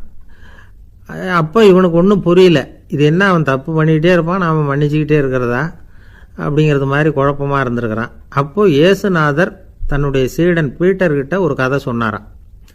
அந்த கதை இன்றைக்கு நாம் எல்லாரும் சிந்தித்து பார்க்க வேண்டிய ஒரு கதை. அதாவது மன்னிப்பை விரும்புகிறவர்கள் மன்னிக்கவும் தயாராக இருக்க வேண்டும் அப்படிங்கிறது தான் அந்த கதையினுடைய தத்துவம். அந்த ஏசுநாதர் சொன்ன கதை என்னென்னா, ஒரு மன்னர் இருந்தார். அவர் ஒரு நாள் அரண்மனையில் உட்காந்து கணக்கு வழக்குகள்லாம் பார்த்துக்கிட்டு இருந்தார். நம்ம அரண்மனையிலேருந்து யார் யார் அரசாங்க கடன் வாங்கியிருக்கிறாங்க, யார் யார் திருப்பி செலுத்தியிருக்கிறாங்க அப்படிங்கிற விவரத்தையெல்லாம் பார்த்துக்கிட்டு இருந்தார். அப்போ தான் புரிஞ்சுது, அந்த அரண்மனையில் வேலை செய்கிற ஒருத்தனே அரசாங்க கடன் வாங்கியிருக்கிறான். எவ்வளவு? 10,000 பொற்காசுகள் வாங்கியிருக்கான் கடன். இந்த 10,000 பொற்காசுகளை திருப்பி செலுத்தலை அரசாங்கத்துக்கு. இது மன்னர் கவனத்துக்கு வந்தது. உடனே நம்ம அரண்மனையில் இருக்கிறவனே அரசு கடன் வாங்கி திருப்பி செலுத்தாமல் இருக்கான், அவனை கூப்பிட்டு வாங்கன்னு சொல்லி கூப்பிட்டுட்டு வந்தாங்களாம். விசாரிச்சிருக்கிறாங்க, என்னப்பா நீ எவ்வளோ ஒன்று? ஆமாங்க 10,000 பொற்காசுகள் வாங்கியிருக்கிறேன், இன்னும் திருப்பி கட்டலைன்னு இருக்கான். உடனே அவர் மன்னர் சொல்லியிருக்கிறார், நம்ம சட்டத்திட்டப்படி நீ உடனே பணத்தை திருப்பி கட்டிடு. அப்படி உன்னால் கட்ட முடியலன்னா உன்னுடைய வீடு வாசல் சொத்து சுகம் எல்லாத்தையும் விற்று அந்த பணத்தை அரசு கருவூலத்தில் சேர்த்துக்கிறதுக்கு நானே ஏற்பாடு பண்ணிடுறேன் அப்படின்னு அந்த மன்னர் சொன்னாராம். இவன் அப்படியே அதிர்ச்சி ஆகிட்டான். அப்படியே பொத்துன்னு காலில் விழுந்தானா, மன்னா என்னை மன்னிச்சுங்க, என்னால் முடியல, எனக்கு மன்னிப்பு கொடுங்க அப்படின்ட்டுருக்கான். உடனே அவர் எழுந்திரிச்சு, சரி நீ மன்னிப்பு கேட்டுவிட்டேன், அதனால் உன்னை மன்னிக்கிறேன், நீ பணம் கட்ட வேண்டாம் அப்படின்னு சொல்லி அந்த மன்னர் அவனை விட்டுட்டாராம். பணத்தையும் தள்ளுபடி கொண்டார், நீ திருப்பி கட்ட வேண்டான்னு. இவனுக்கு ரொம்ப மகிழ்ச்சி. அதனால் ரொம்ப உல்லாசமாக வந்துகிட்டு இருக்கிறான். தெருவில் வந்துக்கிட்டு இருக்கிறப்ப இவங்கிட்ட கடன் வாங்கின ஒருத்தன் எதுக்கு வந்துக்கிட்டு இருக்கான். அவன் இவங்கிட்ட ஒரு 100 பொற்காசுகள் கடன் வாங்கியிருக்கான். அவன் வந்தான், இவன் போய் அவன் சாட்டையாக பிடிச்சிக்கிட்டான், நீ எப்படா என் கடனை திருப்பி கொடுக்க போகிறேன்னு. அவன் இப்போ முடியல, கொஞ்சம் பொறுத்துக்கா, அப்புறம் தாரேன் இருக்கான். அதெல்லாம் முடியாது, நீ கொடுத்து தான் ஆகணும் அப்படின்னு இவன் புடிவமாக சொல்கிறான். இப்போ நிலைமையை பாருங்கள், இவன் ஏற்கனவே 10,000 பொற்காசுகள் அரசாங்கத்தில் கடன் வாங்கினா அதுக்கு மன்னிச்சு விட்டுட்டார் இவனை. ஆனால் இவன் இன்னொருத்தனை மன்னிக்கிறதுக்கு தயாராக இல்லை. இவங்கிட்ட கடன் வாங்கின இன்னொருத்தன் 10 பொற்காசுகள், அவனை மன்னிக்க தயாராக இல்லை. அவனை கொண்டு போய் நீதிமன்றத்தில் கொண்டு போய் நிறுத்தி தண்டனை வாங்கி கொடுத்துட்டான். நீதிபதி என்ன சொன்னார், அந்த இவன் வாங்கின பொற்காசுகளை திருப்பி கட்டுற வரைக்கும் ஜெயிலில் இருக்கணுங்கிறது தீர்ப்பு. ஆனால் உடனே அரசர் காதில் வந்து விழுந்தது. சொல்லிட்டாங்க, உங்ககிட்ட மன்னிப்பு வாங்கிட்டு போனானே ஒருத்தன், அவன் இன்னொருத்தனை மன்னிக்கிறதுக்கு தயாராக இல்லை, அவனை கொண்டு போய் ஜெயிலில் அடைச்சிட்டான் அப்படின்னு. உடனே மன்னர் பார்த்தார், இவனை மறுபடியும் கூப்பிட்டு வர சொன்னார். தபாரப்பா, நான் உன்னை மன்னிச்சு விட்டேன், ஆனால் நீ இன்னொருத்தனை மன்னிக்கிறதுக்கு தயாராக இல்லை, அதனால் என்னுடைய தீர்ப்பையும் மாற்றுறேன், நீயும் அரசு கடன் தீர்ற வரைக்கும் ஜெயிலில் தான் இருக்கணும் அப்படின்னு சொல்லி ஜெயிலுக்கு அனுப்பிச்சிட்டாராம். இப்படி ஒரு கதையை இயேசுநாதர் தன்னுடைய சீடருக்கு சொன்னதாக ஒரு வரலாறு. அது என்ன, அதிலேருந்து நாம் புரிந்து கொள்ள வேண்டியதுன்னா, நாம் மன்னிக்கப்படணும்னு நாம் விரும்புகிறோம்னா நாம் இன்னொருத்தரை மன்னிக்கிறதுக்கு தயாராக இருக்கணும். அதனால் நாம் இன்னொருத்தரை யாரையும் மன்னிக்க மாட்டோம், ஆனால் என்ன இன்னொருத்தரை மன்னிக்கணும் அப்படிங்கிறது மாதிரி செய்யக்கூடாதுன்னு சொல்லுவாங்க. அது மாதிரி நாம் இப்போ இது தப்பாக புரிஞ்சுக்கிறவங்களும் இருக்கிறாங்க. பாவம் மன்னிப்புங்கிறதுலாம் எதுக்குன்னா, அதாவது மறுபடியும் பாவம் செய்யாமல் இருக்கிறதுக்காக தான். அதான் மன்னிக்கிறாரே அப்படிங்கிறதுக்காக மறுபடியும் பாவம் பண்ணிகிட்டு இருக்கிறது இல்லை. அதான் ஒருத்தர் கேட்டாராம், பாவத்திலேருந்து மன்னிப்பு கிடைக்கணும்னா நீ என்ன செய்யணும் அப்படின்னு கேட்டிருக்கார். அதுக்கு அவன் சொல்லியிருக்கிறான், நான் முதல்ல பாவம் செய்யணும், அப்போ தானே மன்னிப்பு கிடைக்கும் அப்படின்னு நானாம். இப்படிப்பட்டவர்கள் தான் இன்றைக்கி உலகத்தில் அதிகமாக இருக்கிறாங்க. அதனால் இந்த மன்னிப்பின் மகத்துவங்கிறது இயேசுநாதர்கிட்டேருந்து தான் நாம் புரிஞ்சுக்கணும். அந்த இயேசு சொன்ன அந்த மன்னிக்கிற மனோபாவம் இருந்தால் இன்றைக்கி உலகம் பூராவும் அமைதி பூங்காவாக இருக்கும். அதில் ஒன்றும் ஆச்சரியமே இல்லை, அதில் ஒன்றும் சந்தேகமும் இல்லை. அதனால் மன்னிக்கிற மனோபாவத்தை நாம் எல்லாரும் நமக்குள்ளே வளர்த்து கொள்ள வேண்டும் அப்படிங்கிறது தான் நாம் இன்றைக்கு எல்லோரும் சிந்தித்து பார்க்க வேண்டிய ஒரு செய்தி. ஆள் ராமகிருஷ்ணரை தேடி வந்தான். அவன் கையில் 1000 பொற்காசுகள் வச்சுருந்தான். அதை அவர்கிட்ட கொடுத்து இதை ஏற்றுக்கணும் அப்படின்னு ரொம்ப பணிவாக கேட்டுக்கிட்டான். அவர் பார்த்தார், இது எனக்கு தேவையில்லை, ஆனாலும் உன்னுடைய மனசை புண்படுத்துறதுக்கு நான் விரும்பலை, அதனால் நீ கொடுக்குறத வாங்கிக்கிறேன்னார். வாங்கிக்கிட்டார். அப்புறம் கேட்டார், இதை பாரு, இனிமேல் இதெல்லாம் என்னுடையது தானே அப்படின்னார். ஆமாம், அதையெல்லாம் நான் உங்களுக்கே கொடுத்துட்டேன்னா அவன். சரி, இப்போ நீ எனக்காக ஒரு காரியம் பண்ணணும்னார். என்ன செய்யணும்னு சொல்லுங்கன்னா, இந்த நாணயங்களையெல்லாம் எடுத்துக்கிட்டு போய் கங்கை நதியில் எரிஞ்சுட்டு வா அப்படின்னார். இவனுக்கு அதிர்ச்சியாக போச்சு. என்ன பண்ணுறது, இனிமேல் அது முடியாதுன்னு சொல்ல முடியாது. ஏன்னா அந்த நாணயங்களையெல்லாம் அவருக்கே கொடுத்துட்டான். இனிமேல் அதெல்லாம் இவனுடையது இல்லை. பேசாமல் அவ்வளோவே அள்ளிக்கிட்டு ஆத்தங்கரைக்கு போனான். போனவன் ரொம்ப நேரம் திரும்பியே வரல. ராமகிருஷ்ணருக்கு சந்தேகம், என்ன ஆச்சு அந்த மனுஷனுக்கு, காசுகளோடு அந்த கங்கையில் குதிச்சுட்டானா, போகும்பொழுதே ஒரு மாதிரியாக தான் போனான். போய் என்னன்னு பார்த்துட்டு வாங்க அப்படின்னார். அங்கே இருந்த ஒருத்தர் ஓடி போய் பார்த்தார். அவர் போய் பார்க்கும்பொழுது அவன் அங்கேயே இருந்தான். அதுக்கப்புறம் அவர் திரும்பி வந்தார். வந்து விவரத்தை சொன்னார். அதாவது அவன் கங்கை கரையில் உட்காந்துக்கிட்டு ஒவ்வொரு நாணயமாக 1 2ன்னு எண்ணி எண்ணி வீசிக்கிட்டு இருக்கிறான். அவனை சுற்றி ஒரு கும்பல் நின்றுக்கிட்டு அவனை தடுத்துக்கிட்டு இருக்குது அப்படின்னு விவரத்தை சொன்னார் போயிட்டு வந்தவர். இதை கேட்டதும் ராமகிருஷ்ணரே புறப்பட்டு அங்கே போனாராம். என்ன இப்படி பண்ணிகிட்டு இருக்கிற? நான் உன்னை அந்த நாணயங்களை கங்கையில் வீசி எறிய சொன்னேன், நீ ஏன் அதை எண்ணிக்கிட்டு இருக்கிற அப்படின்னார். பழக்கம்தான் காரணம். நான் ஒவ்வொரு நாளும் ஒவ்வொன்றா சேமித்து வச்சேன். இன்றைக்கி என்கிட்ட நிறைய இருக்குது. உங்களுக்கு ஒரு 1000 நாணயங்களை கொடுக்கணுங்கிறது என்னோடய ஆசை அப்படின்னா. இப்போ ராமகிருஷ்ணர் சொன்னார், ஒரே நேரத்தில் எல்லாத்தையும் சம்பாதிச்சிருந்தா நீ எண்ணுறது பொருத்தமாக இருக்கும். எல்லாத்தையும் இழக்கும்போது ஒவ்வொன்றா எண்ணிக்கிட்டு இழக்கிறதுங்கிறது சரியான செயல் இல்லை. அதனால் ஒரே தடவையாக எல்லாத்தையும் தூக்கி எறிஞ்சிடும் அப்படின்னார். இது இழப்பது அப்படிங்கிற ஒரு உயர்ந்த நிலை. இதை நாம் யதார்த்த வாழ்க்கையில் சம்மந்தப்படுத்தி பார்த்து குழப்பிக்கிட்டு இருக்கக்கூடாது.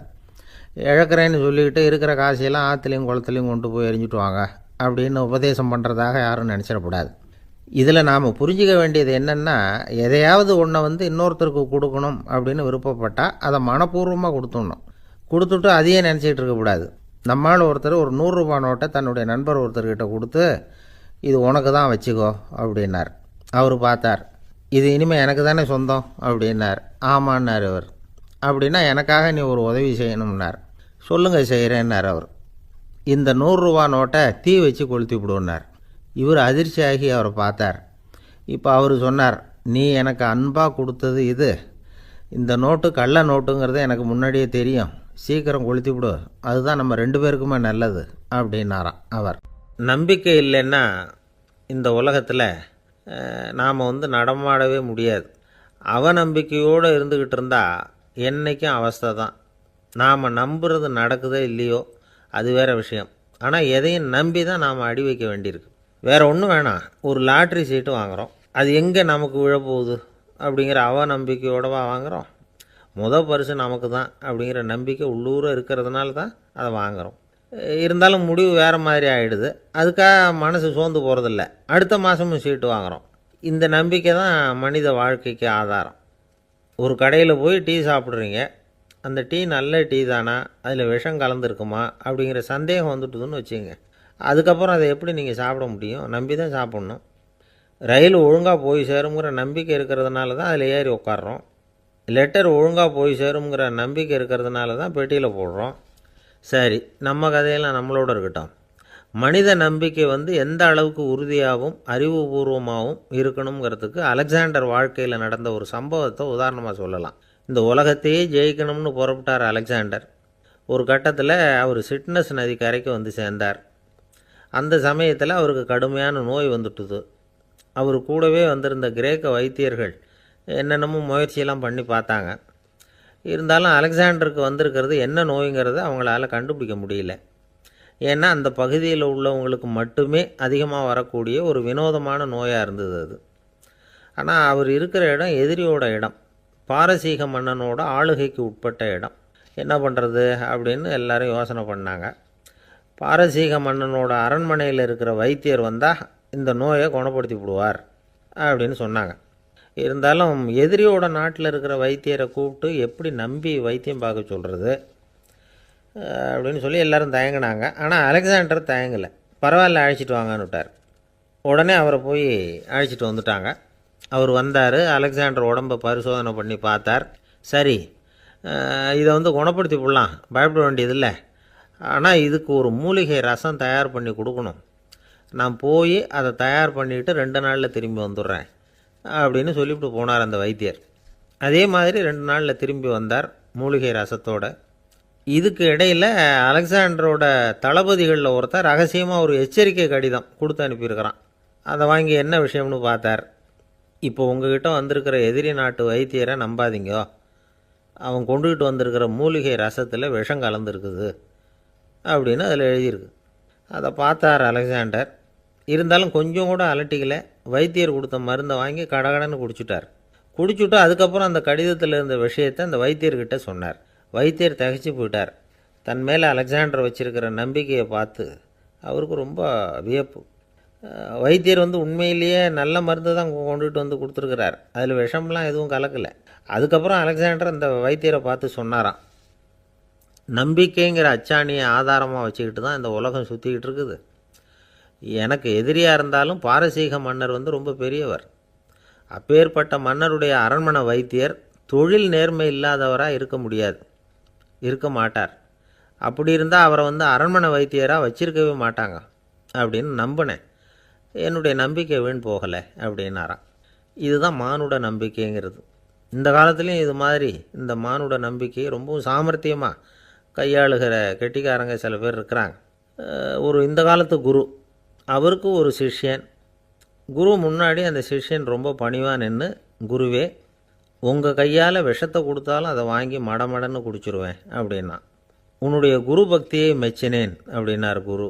அதுக்கு அந்த சிஷ்யன், அப்படி இல்லை குருவே, உங்ககிட்ட சிஷ்யனாக இருக்கிறத விட உங்கள் கையால் விஷத்தை வாங்கி குடிச்சு விடுறது ரொம்ப நல்லது, அதனால தான் அப்படி சொன்னேன் அப்படின்னா. இன்னைக்கு எனக்கு ஒரு தலைப்பு கொடுத்துருக்காங்க, என்னன்னு கேட்டீங்கன்னா, வாழ்க்கை வாழ்வதற்கே அப்படின்னு. நாம எல்லாரும் வாழ்ந்துக்கிட்டு தான் இருக்கிறோம், வாழாம யாரும் இல்லை, எல்லாரும் வாழ்ந்துக்கிட்டு தான் இருக்கிறோம். அப்புறம் என்ன வாழ்வதற்கே அப்படின்னு கேட்டா வேற ஒண்ணும் இல்லை.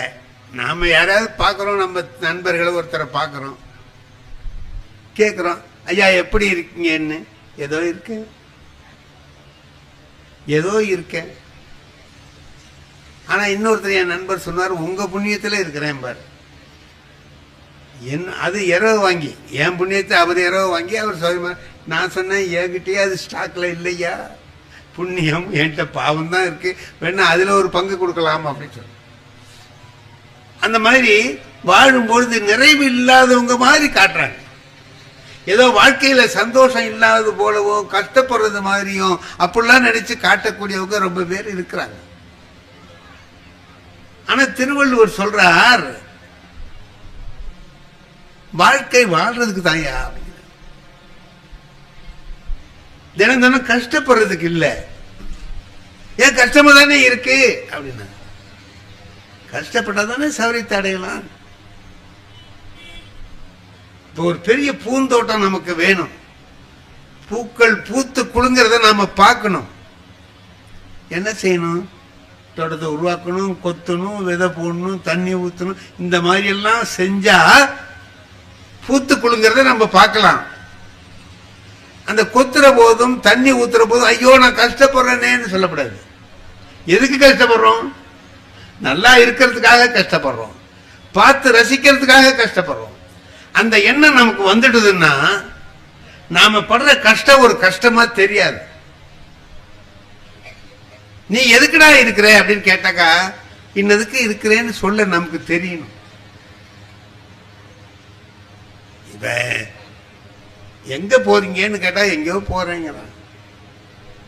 எங்கேயோ போறேன், இங்க போறேன், இத்தனை மணிக்கு வருவேன்னு சொல்றேன்.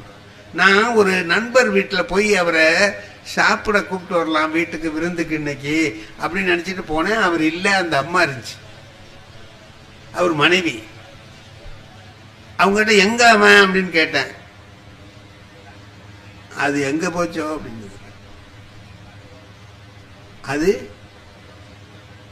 இது என்ன ஆடா மாடா என்ன, அது எங்க போச்சோ அப்படின்னு. சரி எப்ப வருவாரு அப்படின்னு. அது எப்ப வேணாலும் வரும். சரி விருந்து கூப்பிடலாம்னு நினைக்கிறேன், அவர் என்ன பிரியமா சாப்பிடுவார், அது எதை போட்டாலும் திங்கும். இதான் அவன் வாழ்க்கையை சரியா வாழலைங்கிறதுக்கு அடையாளம். இப்ப நான் வீட்டில் இருக்கேன், என் மனைவியும் நானும் தான். நாங்க ரெண்டு பேரும் ஒருத்தர் இல்லாம இன்னொருத்தர் இல்லை, அந்த மாதிரி இருக்கிறோம். அப்ப நான் வெளியில போறேன்னா நான் எங்க போயிருக்கேங்கிறது என் மனைவிக்கு தெரிஞ்சிருக்கணுமா வேண்டாமா? சொல்லிட்டு தானே போகணும். சொல்லிட்டு போயிருந்தா அந்த பொண்ணு எனக்கு அப்படி சொல்லுமா? அது எங்க போச்சோ, எப்ப வேணாலும் வரும் அப்படின்னு சொன்னா அவன் அதை சொல்லாமலே போயிருக்கான்னு அர்த்தம். நான் அவனை கேட்டா, ஏன்டா சொல்லாம போற வீட்டுல உன் மனைவி இப்படி சொல்றாங்களேன்னா, சொல்லிட்டு போற மாதிரி இருந்தா சொல்ல மாட்டேனாங்கிறான். அப்ப அவன் சொல்லிட்டு போற மாதிரி இல்லாத இடத்துக்கு போறான். அப்ப நான் அவன்கிட்ட சொன்னேன், அது வீட்டுக்கு வெளியில போறேன்னா எங்க போனாலும் இந்த இடத்துக்கு போறேன், இத்தனை மணிக்கு வருவேன்னு சொல்லணும்டா அப்படின்னு. அது உன் வீட்டுக்கார அம்மாவை கேட்குறேன், என்ன பிரியமா சாப்பிடுவாருன்னு கேட்குறேன். அது எதை போட்டாலும் திங்கவங்க சொல்லுது ஐயா, ஏன்னா அப்படியா திம்பேனி அப்படின்னு. அவன் என்னத்தை ஏதோ சாப்பிட்றோம். இதெல்லாம் எதை காட்டுதுன்னு நினைக்கிறீங்க நீங்க? அவன் வாழ்க்கையில உற்சாகமா வாழலன்னு தானே அர்த்தம் இல்லையா? ஏதோ வாழ்ந்துகிட்டு இருக்கானே தவிர வாழ்க்கையை வாழணுங்கிற உற்சாகத்தோட ஊக்கத்தோட நல்லா வாழ்றோங்கிற எண்ணத்தோட அவன் வாழல. திருவள்ளுவர் அதுதான் சொல்றாரு, வையத்துள் வாழ்வாங்கு வாழ்பவன் வானுரையும் தெய்வத்துள் வைக்கப்படும். வாழ வேண்டிய முறைப்படி வாழ்றவன்.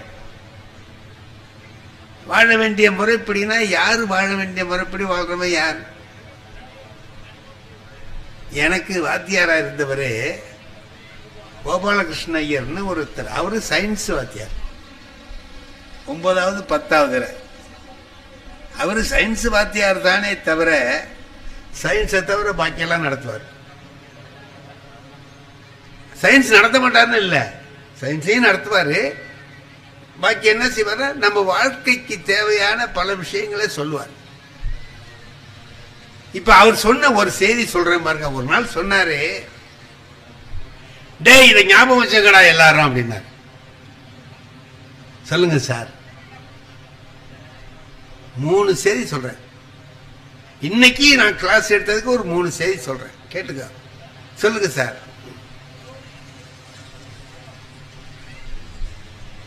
அம்மாவுக்கு செலவுக்கு பணம் கொடுக்காத. எப்படி பாருங்க, முதல் செய்தி அம்மாவுக்கு செலவுக்கு பணம் கொடுக்காத. 2வது செய்தி நட்ட வயலுக்கு வேலி போடாத. நட்ட வயலுக்கு வேலி போடாத. 3வது தெரிஞ்ச கேள்விக்கு பதில் எழுதாதேன்னு. என்னடா இது, உருப்படாம போறதுக்கு உள்ள வழியா சொல்றது மாதிரி இருக்கே அப்படின்னுட்டு நாங்க ஒரு 4 பேர் கேட்டோம். என்ன சார் இதெல்லாம் வீணா போறதுக்கு உள்ளடா, நல்லா இருக்கிறதுக்கு தான் சொல்றேன். என்ன, நட்ட வயலுக்கு வேலி போடாதேன்னு சொன்னேன். அப்படின்னா என்ன அர்த்தம் தெரியுமா? வேலியை போட்டுட்டு அப்புறம் நடுன்னு அர்த்தம். நீ நட்டுட்டு அப்புறம் வேலி போடலான்னு நினைச்சீங்கன்னா அதுக்குள்ள ஆடு மாடு மேய்ஞ்சிட்டு போயிடும். நட்ட வயலுக்கு வேலி போடாத, வேலி போட்டுட்டு நடு. இதான் முதல் செய்தி. 2வது அம்மாவுக்கு செலவுக்கு பணம் கொடுக்காதேன்னு. பெத்த தாய்க்கு பணம் கொடுக்காதேன்னு சொல்றீங்களா? இதுல இல்லடா, நீ வேலை பார்ப்ப, வேலைக்கு போவ, படிச்சு முடிச்சுட்டு பாஸ் பண்ணிட்டு வேலைக்கு போவ. அப்படி போற போது சம்பாதிப்பதை நீ கையில வச்சுக்கிட்டு அம்மாவுக்கு அடை எனக்கு இன்னைக்கு ஊருக்கு போகணும் ஒரு 10 ரூபா கொடுன்னு உங்ககிட்ட கேட்கிற மாதிரி வச்சுக்காத. அப்ப என்ன செய்யறது அப்படின்னா, பணத்தை சம்பளம் வாங்கணும்னு அம்மா கிட்ட கொடுத்துடு, உனக்கு வேண்டியது அவங்ககிட்ட கேட்டு வாங்க. அப்படி நீ கேட்டு வாங்கினீன்னா அந்த அம்மா மனசு எவ்வளவு சந்தோஷப்படும்னு உனக்கு தெரியுமா அப்படின்னு. நான் அவங்க என்கிட்ட கேட்டு வாங்குறத விட அவங்க கிட்ட கொடுத்துட்டு நான் கேட்டு வாங்கணும். அம்மா ஊருக்கு போறேன் ஒரு 10 ரூபா கொடு அப்படின்னு. 3வது தெரிஞ்ச கேள்விக்கு பதில் எழுதாதேன்னு சொன்னீங்களே, ஏன்னு அது சொன்னார் அவரு. அப்படி கொஸ்டின் பேப்பரை எடுத்தா ஏதேனும் 5 வினாக்களுக்கு விடைகளின்னு இருக்கும்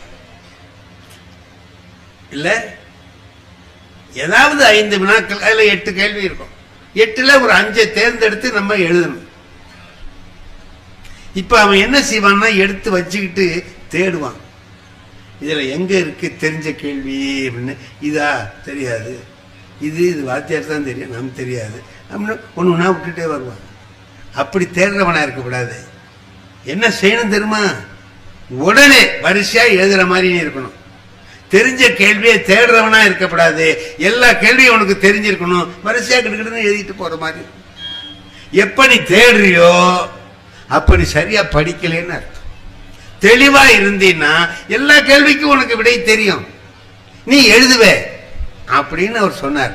எவ்வளவு சரியான விளக்கம் இல்லையா? இந்த 3 விளக்கங்களும் என் வாழ்க்கையில அன்னைக்கு அவர் சொல்லி கொடுத்தது. இன்னைக்கு வரைக்கும் என் வாழ்க்கையில அது நினைவுல இருக்கு. இதெல்லாம் என்னன்னு கேட்டீங்கன்னா, வாழ்க்கையில எப்படி வாழணுங்கிறத நமக்கு கற்றுக் கொடுக்கிற ஒரு விஷயம். எப்படி வாழணும்? இந்த மாதிரி வாழணும். இப்படி வாழ்ந்தா அந்த வாழ்க்கை வாழ்வாங்கு வாழுகிற வாழ்க்கை. திருவள்ளுவர் சொல்றாருல்ல, வையத்துள் வாழ்வாங்கு வாழ்பவன், வாழ வேண்டிய முறைப்படி வாழ்கிறவன். வையத்துள் எப்படி வைப்பானா? தெய்வத்துள் வானத்திலே இருக்கக்கூடிய தெய்வங்களில் ஒன்றாக அவனை மதித்து கொண்டு போய் வைப்பார். நாம அப்படி வாழ்க்கையை நடத்துகிற போது ஏனோ தானோன்னு வாழ்க்கையை வாழாமல் நாம வாழ்ற வாழ்க்கையில ஒரு நெறிமுறை இருக்கணும். முதல்ல ஒண்ணு வச்சுக்குவோம். நம்முடைய வீட்டுல முதல்ல நம்ம மனைவி, அந்த மனைவியை நாம எப்படி நடத்துறோங்கிறது தான் வாழ்க்கை வாழ்வதற்கான அடிப்படை. எப்படி நடத்துறோம்? நாங்க எனக்கு கல்யாணம் ஆச்சு. எவ்வளவு நாளைக்கு முந்தி ஆயிருக்கு? இப்ப எனக்கு 87 வயசாச்சு. 60 வருஷத்துக்கு முந்தி கல்யாணம் ஆனது. இப்ப கல்யாணம் ஆன அன்னைக்கு எங்களுக்கு முதல் இரவு. நண்பர்கள் சும்மா இருப்பானா? வந்து கேலி பண்ணுவானுவல்ல, எல்லாம் உட்காந்துக்கிட்டு பேசுறானுவோ, அது இது இது இதுன்னு சொல்றானுவோ. எனக்கு போங்கடா வேலையை பார்த்துக்கிட்டா அப்படின்னா போக மாட்டேங்கிறானுவோ. இப்படி இருக்கணும், அப்படி இருக்கணும், அப்படி இருக்கணும். அதுல எந்த பயலுக்கும் இன்னும் கல்யாணம் ஆகல. அவன்லாம் எனக்கு யோசனை சொல்றான். கடைசியில ஒருத்தன் சொன்னான், அருமையான யோசனை சொன்னான். என்ன சொன்னான் தெரியுமா? டேய், மனைவி முதல்ல பேச மாட்டாங்கடா, நம்ம தான் முந்தி பேசணும். பேசுற போது நல்ல வார்த்தையா பேசு. உன் குடும்பத்தை பத்தியும் அவங்க குடும்பத்தை பத்தியும் நல்ல எண்ணம் உண்டாகிற மாதிரி நல்ல வார்த்தைகளை பேசி உங்க வாழ்க்கையை தொடங்குங்க. இது நல்லா இருக்குல்ல, நல்ல செய்தி சொல்லியிருக்கானே அப்படின்ட்டு நான் அதுக்கு டயலாக் எல்லாம் தயார் பண்ணிக்கிட்டு போறேன். அதுக்கு அவசியமே இல்லை. என் மனைவியே முதல்ல பேசினாங்க. என்ன பேசினா தெரியுமா? நான் எவ்வளவோ பொம்பளைங்களை பார்த்துருக்கேன், ஆனா உங்க அம்மா மாதிரி ஒரு ராட்சசி உலகத்திலேயே இல்லை. என்ன இன்னைக்கு தான் வந்திருக்கா. எனக்கு நான் 25 வருஷமா எங்க அம்மாவை பார்த்துட்டு இருக்கேன். எனக்கு எங்க அம்மாவை பத்தி அவ சொல்றா, உங்க அம்மா மாதிரி ஒரு ராட்சசி உலகத்திலேயே இல்லை. நான் என்னங்க பண்றது? மனசுல ஆத்திரம் கொந்தளிக்குதா இல்லையா? என்னடா இன்னைக்கு தான் வந்திருக்கேன், என்ன எங்க அம்மா யாரு, என்ன அவங்க குணம் என்ன உனக்கு ஒன்றும் தெரியாது, தெரியாமலே அம்மாவை ராட்சசின்னு நீ சொல்றீங்க. என்ன கோபம் வருது, ஓங்கி ஒரு அறை விட்டு வெட்டலாமா அப்படின்னு புத்தி வருது. அப்புறமா பார்த்தா அதுக்காக வந்த வேலையை பார்க்கணுமே தவிர அதை விட்டுட்டு வேற வேலை பார்க்கக்கூடாது அப்படின்னு நான் சொன்னேன். நீ சொல்றது கரெக்ட் தான், நானும் கவனிச்சுக்கிட்டு தான் இருக்கேன். மறுநாள் காலையில எங்க அம்மா கிட்ட சொன்னேன், உன்னை பத்தி என் பொண்டாட்டி இப்படி சொன்னாம்மா. இதுக்கு எங்க அம்மாவுக்கு ஆத்திரம் வரணுமா இல்லையா, கோபம் வரணுமா இல்லையா? அவ சொன்னது கிடக்கட்டும், நீ என்ன செஞ்சேன்னா நான் அனுசரிச்சு போயிட்டோம்மான்னு. அதான்டா வாழ்க்கை, அதான்டா வாழ்க்கை. உங்க அப்பா கிட்ட நான் சொன்னதை விட அவ ஒன்னும் அதிகமா சொல்லடா.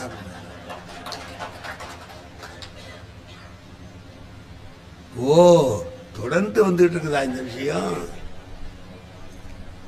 நான் இது முதல் நாள். அப்புறம் போக போக என்ன ஆச்சு அப்படின்னு கேட்டீங்கன்னா, நாங்க 4 பேர் அண்ணன் தம்பி, எங்க அம்மாவுக்கு 4 மருமக. இந்த 4 பேர்ல என் மனைவியில தான் அவங்க ரொம்ப அன்பா இருந்தாங்க. ஏதாவது முக்கியமா அவங்க மனசுல உள்ளதை சொல்லணும்னா என் மனைவிட்ட சொல்லுவாங்க. இது எப்ப ஒரு 10 வருஷம் கழிச்சு நான் பார்க்கிற போது எனக்கு ஆச்சரியமா இருக்கு. அன்னைக்கு இப்படி சொன்னாலே இன்னைக்கு இப்படி நடந்துக்கிறாங்க, 2 பேரும் அவ்வளவு நட்பா இருக்காங்களே அப்படின்னு. இதுக்கு என்ன காரணம்னு யோசிச்சேன். 2 பேர்ட்டையும் இருக்கு. எங்க அம்மாவும் அதை ஒரு பெரிய விஷயமா எடுத்துக்கல, என் மனைவியும் அதுக்கு பிறகு புரிஞ்சு, ஓ இவங்க அப்படி இல்லை, நாம மாமியார்னா கெட்டவங்க நினைச்சிட்டு வந்தோம், அப்படி இல்லை அப்படின்னு தெரிஞ்சு நடந்துக்கிறாங்க பாருங்க. அப்ப என்ன ஆகுதுன்னா வாழ்க்கை இனிமையான வாழ்க்கையாகுது. வாழ்க்கை இனிமையான வாழ்க்கையா ஆகணும்னா ஒருத்தர் புரிஞ்சுக்க, முதல்ல புரிஞ்சுக்கிறதுக்கு கொஞ்சம் கஷ்டமா இருக்கும். கொஞ்சம் கொஞ்சமா புரிஞ்சுக்கிட்டோம்னு சொல்லி சொன்னா அந்த வாழ்க்கை இனிமையான வாழ்க்கையா. என்ன, என் மனைவி புரிஞ்சுக்கணும், என் மனைவியை நான், என் நண்பனை நான் புரிஞ்சுக்கணும். நான் என் நண்பன் என்ன பண்ண, ஒருத்தன் நான் படிக்கிற காலத்துல என் கூட படிச்சவன், இப்ப ஒரு 10 வருஷத்துக்கு முந்தி அவனை பார்த்தேன். நம்ம வரதராஜா மாதிரி இருக்கானேன்னு எனக்கு ஒரு நினைப்பு வந்தது. அவனா மாறி இருக்கான், அவன் தானா, அவன் மாதிரியும் இருக்கு, இல்லை மாதிரி இருக்கு, என்னடா பண்றதுன்னு நான் எவனையாவது போய் கூப்பிட்டு அவன் நான் இல்லடா அப்படின்னு நான் என்ன பண்றதுன்னுட்டு வரதராஜான்னு இருந்தா திரும்பி பார்ப்பான்ல, அடே செம்மோடி இல்லை, என்னடா ஜவரிமா இருக்கியாடான்ட்டு வந்தான். அவன் படிக்கிற காலத்துல அவ்வளவு நல்லவன் இல்லைங்கிறது எனக்கு தெரியும். ஆனா இவ்வளவு நாள் ஆயிருக்கு, 40-50 வருஷம் ஆயிருக்கு, மாறி இருப்பான்னு நினைச்சு, வாடா எப்படி இருக்க சவரி மாதிரி, என்ன வா நம்ம வீட்டில் போய் காப்பி குடிச்சிட்டு போகலான்னு அழைச்சிட்டு போனேன். வந்தாங்க, என் மனைவி காப்பி கொண்டாந்து கொடுத்தாங்க. குடிச்சான், குடிச்சிட்டு கேட்டான் இதை யாருன்னு கேட்டான். என் மனைவிடா அப்படின்னு. அப்ப அன்னைக்கு தஞ்சாவூர்ல பார்த்தோமே அது யாருன்னா அவன் போயிட்டான். 1 மாசம் ஆச்சு இத விலைக்கு. அப்ப அவன் மாறி இருப்பான்னு நினைச்சு அவன் மாறல, அவன் அப்படியே தான் இருக்கிறான்.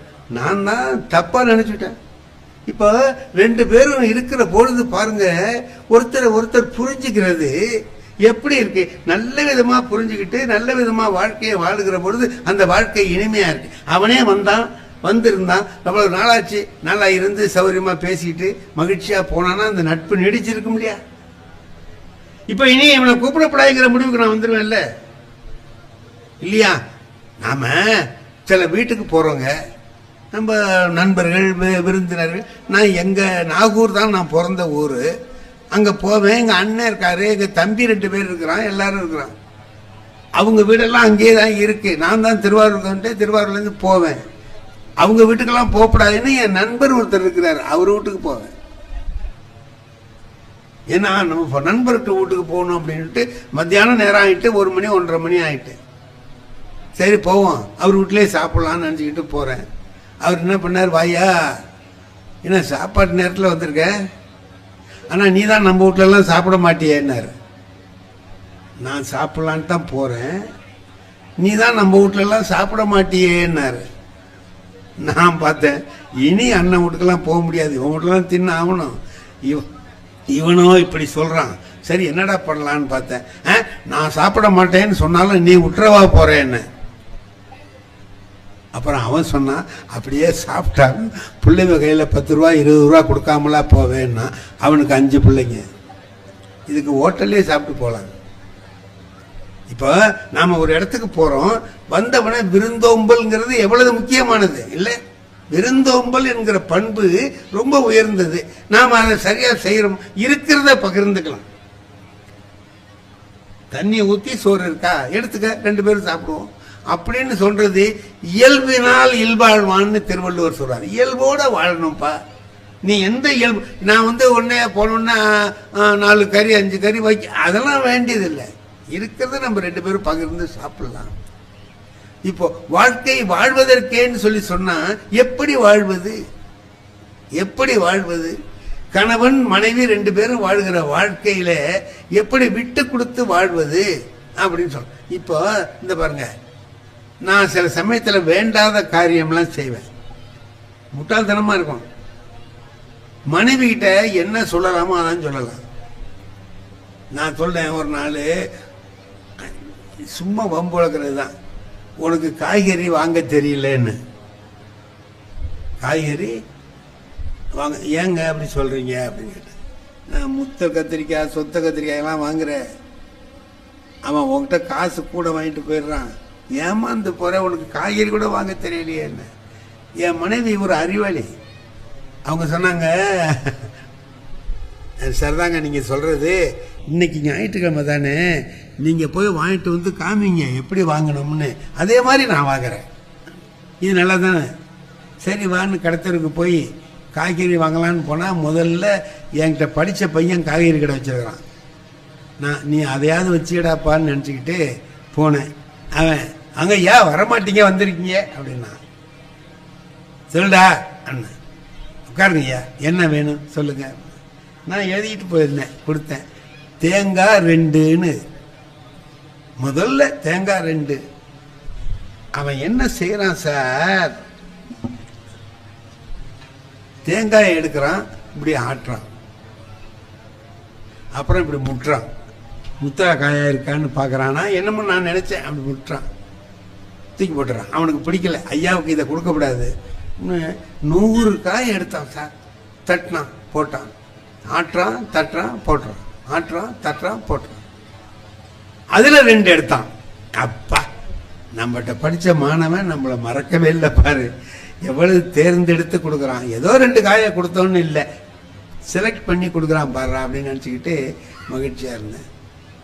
எடுத்து கொடுத்தான், கத்திரிக்காய் இது என்னென்னமோ எல்லாம் போட்டு கொடுத்தான். வீட்டில் கொண்டு வந்து கொடுத்தேன். முதல்ல சட்னி அரைக்கிறதுக்கு என் மனைவி ஒரு தேங்காய் எடுத்து உடைச்சி அந்த மூடி 2ஐயும் எடுத்துக்கிட்டு அப்படி வந்தாங்க என்கிட்ட. இது வரைக்கும் நீங்கள் வாங்கிட்டு வந்த தேங்காய் நான் சட்னி அரைக்க தானே வாங்கிட்டு வர சொன்னேன், வழிச்சு சாப்பிடலாம் போல இருக்கு. இளநியில நல்ல இளநியா இருக்கு. இளநீ வாங்கினா கூட இவ்வளவு பக்குவமா இருக்காது, நீங்க வாங்கினது ரொம்ப பக்குவமான இளநியா இருக்கு. நான் தேங்காய் தானேங்க உங்களை வாங்கிட்டு வர சொன்னேன். சே, இந்த பையன் நம்மளை ஏமாத்திட்டானேன்னு வருத்தமா உட்கார்ந்துருந்தாங்க. கொஞ்ச நேரம் கழிச்சு வந்து என் மனைவி சொல்றாங்க, வருத்தப்படாதீங்க, ஏமாந்துட்டேமேன்னு வருத்தப்படாதீங்க, தேங்காயை இலசா வாங்கினாலும் கத்திரிக்காய் வெண்டைக்காயெல்லாம் நல்ல முத்தலாக தான் வாங்கியிருக்கீங்க. என்ன அர்த்தம், உனக்கு தேங்காய் வாங்கவும் தெரியல, கத்திரிக்காய் வெண்டைக்காய் வாங்கவும் தெரியல, நீ வந்து என்ன குறை சொல்ற, எனக்கு தெரியலேன்னு சொல்ற அப்படிங்கிற கேள்விய ஒரு சின்ன வாக்கியத்தில் சொல்றாங்க. இதாங்க வாழ்க்கையில் என்னன்னு கேட்டீங்கன்னா, அவங்க அப்படி பேசுற போது நம்ம கோபிச்சுக்காம அவங்க சொல்றத ரசிக்க கத்துக்கிட்டோம்னு வைங்க. மனைவி சொல்றத ரசிச்சு, சார் நீங்க எல்லாம் நினைச்சீங்கன்னா கோவப்படுவீங்க. ஒரு நாள் அதிகாலையில நான் வெளியூர் புறப்படுறேன், 4 மணிக்கெல்லாம் போகணும், பஸ்ஸை பிடிச்சி நான் எங்கேயோ போகணும். எங்க வீட்டில் நான் என் மனைவிக்கு வேலை கொடுக்க மாட்டேன், நானே எல்லா வேலையும் பார்த்துக்குவேன். எடுத்து வைக்கிற துணிமணி எடுத்து வைக்கிறது கொள்றது எல்லாம், வெந்நீர் போடுறதுலேருந்து எல்லாம் நான் போட்டு குளிச்சுட்டு போகும்போது மனைவியை எழுப்பி விட்டு கதவு தாப்பு போட்டுக்கன்னு சொல்லிட்டு போறேன். இதான் போற வழியிலேயே காப்பி குடிச்சிட்டு போயிடுவேன். ஒரு நாள் புறப்படுறேங்க, மணி 4 மணி. என் மனைவி எப்படி எழுந்துச்சு வந்தாங்க என்னன்னு தெரியாது, காப்பி ஆத்துறாங்க. எனக்கு இது நடக்காதே, என்னடா இன்னைக்கு இப்படி ஆச்சரியமா நடக்குது அப்படின்னுட்டு நான் கேட்டேன், என்ன இது காப்பி போடுற? ஆமாங்க, நேத்தி அடுத்த வீட்டுக்காரர்கிட்ட பேசிட்டு இருக்கிற சொன்னீங்களே விடிய காலம் புறப்பட்டு போகணும்னு, குளிர் காலமா இருக்கே, கொஞ்சம் சூடாக காப்பி போட்டு கொடுத்தா சௌகரியமா இருக்கும்னு நேத்தி பாலில் கொஞ்சம் எடுத்து வச்சிருந்தேன், அதில் காப்பி போட்டு கொடுத்தேன். நான் சரி இன்னும் ஆத்துறேன். எங்கள் வீட்டில் ஒரு நாய் வளர்த்துட்டு, அந்த நாய் எப்படின்னு கேட்டிங்கன்னா, நான் எது சாப்பிட்டாலும் அதுக்கு பொறுக்காது, வாழ் வாழ் வாழ்ந்து கத்தும். நான் காப்பி குடிக்கிறத பார்த்த உடனே கத்துது, லொல்லு லொல்லு லொல்லு லொல்லு கத்துது. நான் என் மனைவிட்ட கேட்டேன்,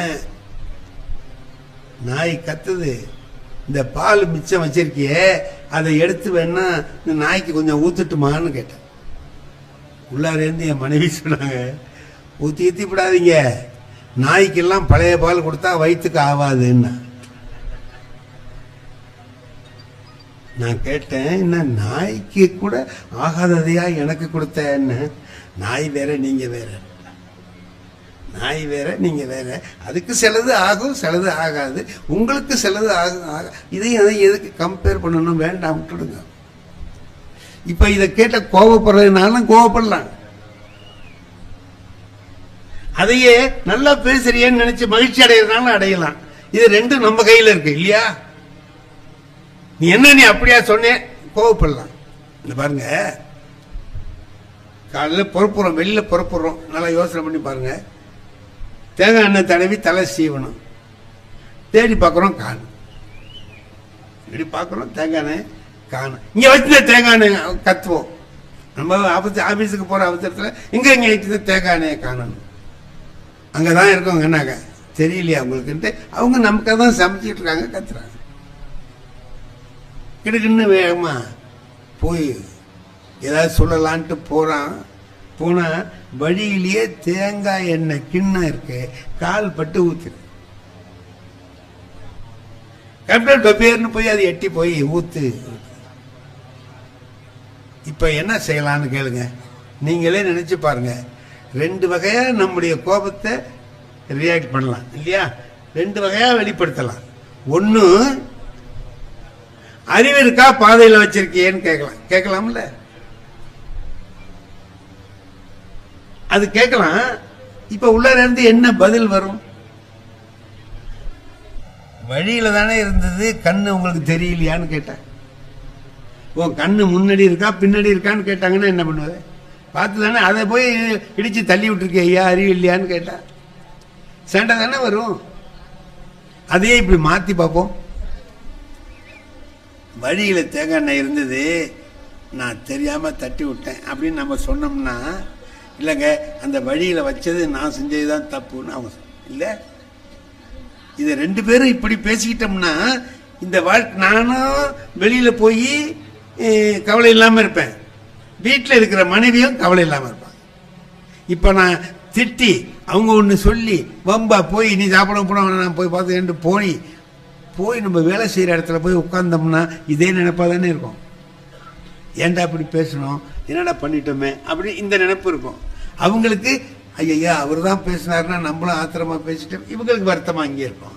அப்படி இல்லாம இப்படி சுகமா இதை கொண்டு போயிட்டோம்னா என்ன ஆகும்னா, நானும் வாங்கய்யா வாங்க, நானும் கவலை இல்லாம அங்க ஆபீஸ்ல வேலை பார்ப்பேன், அவங்களும் வீட்டுல கவலை இல்லாம இருப்பாங்க இல்லையா?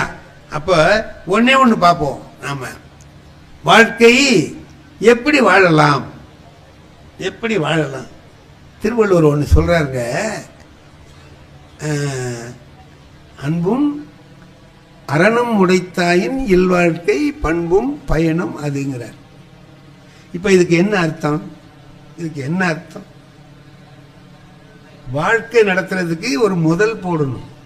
இப்போ ஒரு வியாபாரம்னு வச்சுக்குவோம், வியாபாரத்துக்கு ஒரு முதல் போடணும்ல, கேபிட்டல் ஒன்று போடணும். எவ்வளவு ரூபா பணம் போட்டு ஆரம்பிக்கிறீங்க? 2 லட்சம் போட்டிருக்கேன், 5 லட்சம், ஏதோ ஒன்று சொல்லுவாங்க. இப்ப குடும்பம் நடத்துறதுக்கு என்ன முதல் போடணும்? திருவள்ளுவர் சொல்றார், அன்பை முதலா போடுங்கிற. அன்பை வச்சுக்கோ. ஏன் அன்பு என்னத்துக்கு? என்ன ஒண்ணு இல்ல, அன்பு இருந்தா குற்றம் தெரியாதுடா. அன்பு இருந்ததுன்னா இன்னொருத்தர் செய்யறதுல குற்றம் காணுகிற மனசு வராது, அதுல என்ன நல்லது இருக்குன்னு பாக்குற புத்தி வரும். நாம ஒரு பழமொழி ஊர்ல சொல்றோமா இல்லையா, வேண்டாத பொண்டாட்டி கைப்பட்டா குத்தம் கால்பட்டா குத்தம் அப்படின்னு சொல்றோம்ல. இப்படியே மாத்தி பாருங்க. அப்ப வேண்டிய பொண்டாட்டியா இருந்தா கால்பட்டா குத்தம் இல்லைன்னு அர்த்தம். கால் படுறது முக்கியம் இல்ல, நம்ம அவங்ககிட்ட அன்பு இருக்கா இல்லையாங்கிறது முக்கியம். அன்பு இருந்ததுன்னா அவங்க செஞ்ச செயல் குத்தமா தெரியும், அன்பு இல்லைன்னா அதுவே நல்லதா தெரியும். மகிழ்ச்சியா எல்லாத்தையும் எடுத்துக்கிட்டு போறதுக்கு ஒரு பழகிட்டோம்னு சொல்லி சொன்னா எல்லாமே இன்பமயமா இருக்கும். சரி, அன்பை போட்டு வியாபாரத்தை தொடங்கியாச்சு, அன்பை போட்டு மனைவி கிட்ட அன்பா இருக்கும், மனைவி நம்ம கிட்ட அன்பா இருக்காங்க, 2 பேரும் அன்பா இருக்காங்க. ஒரு பாட்டு இருக்கு, ஒரு குறுந்தொகைன்னு ஒரு செய்யுள், ஒரு இலக்கியம் இருக்கு, அதுல ஒரு பாட்டு இருக்குது. ஒருத்தன் காதலிக்கிற போது என்ன பண்றான், மனைவியோட காதலியோட பேசிட்டு இருக்கிறான். அப்ப அவ என்ன பண்றா, ஒரு வெத்தலை பாக்கு கொடுக்குற இது மாதிரி அதுக்குள்ளார வேப்பங்கொட்டையை வச்சு கொடுத்துடுறான். வேப்பங்கொட்டை தானே இருக்கு, அதை வாங்கி தின்னுட்டு அவன் சொல்றான், சே என்ன இனிமையா இருக்குங்கிறான். வேப்பங்கொட்டை இனிமையாவா இருக்கும்? வேம்பின் பைங்காய் என் தோழி தரினே தேம்பூம் கட்டி என்று, தேன் மாதிரி இருக்கு, அது மாதிரி இருக்கு, இது மாதிரி இருக்கு, இனிமையா என்னென்ன இருக்கோ எல்லாம் இருக்கு அப்படின்னு சொல்லி சொன்னேன். எப்போ? காதலிக்கிற போது. இப்போ பாரி பரம்பின் பனிச்சுனை தண்ணீர், பாரியோட பரம்பு மலையில சுனை இருக்கு, அந்த சுனையோட தண்ணி ஜுளீர்னு இருக்கும், சுவையா இருக்கும். அதை எல்லாரும் எடுத்துட்டு போவாங்க, சமைக்கிறதுக்கு சாப்பிட்றதுக்கு எல்லாத்துக்கும் எடுத்துட்டு போவாங்க. சாதாரணமாவே வெயில் காலத்துல போய் அதுல கையை வச்சுக்கினாலே ஜில்லுங்கும். தை மாசத்துல எப்படி இருக்கும்? தை மாசத்துல தரையெல்லாம் குளிருமா.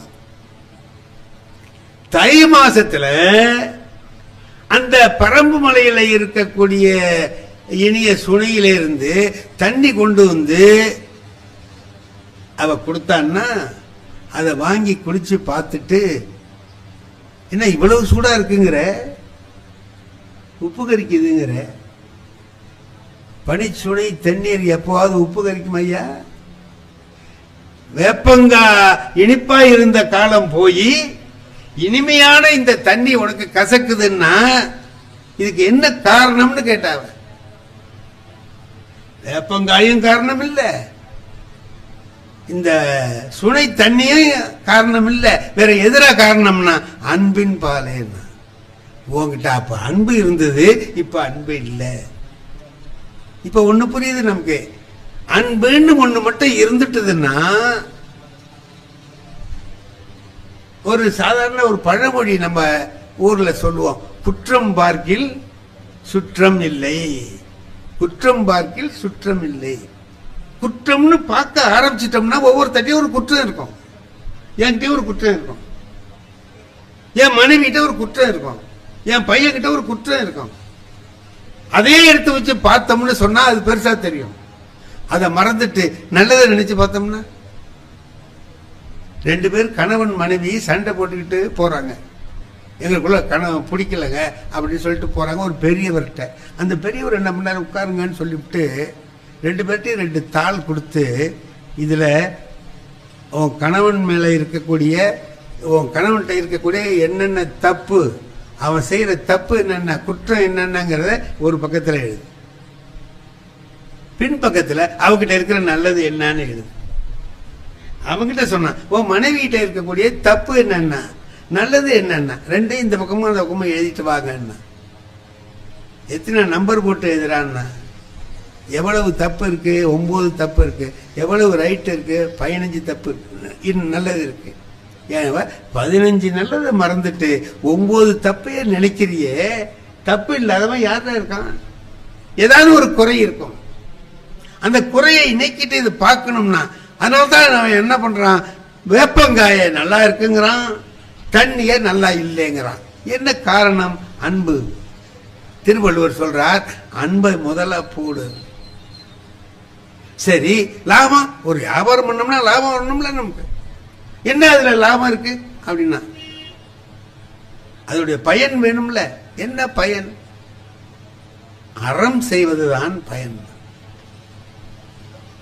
4 பேருக்கு நல்லது செய்யலாம்டா குடும்பத்தில் இருந்தீன்னா, தனியா இருந்தா உன்னால முடியாது.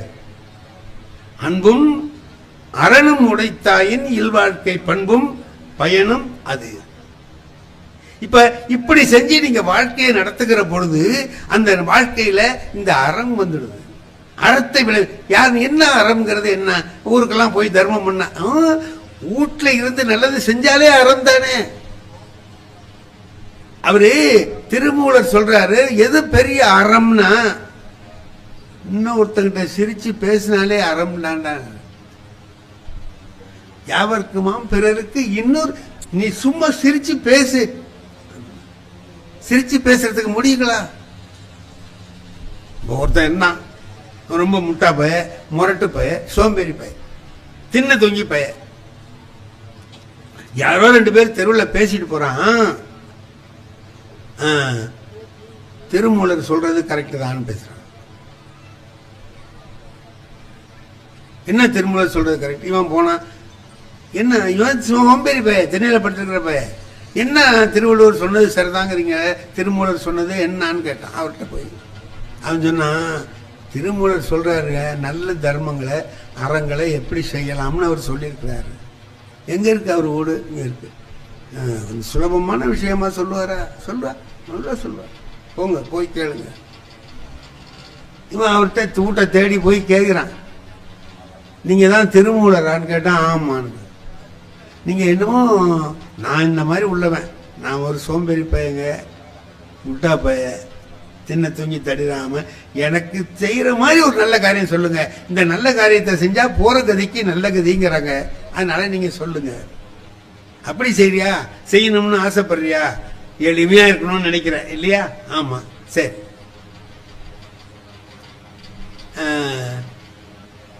உங்க தெருவில் போற வழியில வில்வ மரம் இருக்கா? இருக்கு. அதுல ஏறி 4 வில்வ தழைய பறிச்சு பக்கத்துல எங்கேயாவது சிவலிங்கம் இருக்கும், அது தலையில போட்டுட்டு போ. அதுவே தர்மம் தாண்டா. யாவருக்குமாம் இறைவருக்கு ஒரு பச்சை சும்மா ஒரு இலையை கொண்டு போட்டு போலாமேப்பா அப்படின்னாரு. அவன் சொன்னான், இந்த மாதிரிலாம் சொல்லக்கூடாது. மரத்துல ஏறணும், இலைய பறிக்கணும், எங்கடா சிவலிங்கம் இருக்குன்னு பார்க்கணும். இதெல்லாம் நான் சொன்னேன், சுலபமா சொல்லியான்னு சொன்னேன். நீ என்னையா இப்படி சொல்ற அப்படின்னு. அது பண்ணால முடியாதுங்கிறியா? இன்னும் கொஞ்சம் சுலபமா சொல்லட்டுமா அப்படின்னார். என்ன அப்படின்னா, இப்ப ஒரு நல்ல சௌரியம் ஆயிட்டு பார்த்தீங்களா, யாரும் போக முடியாது.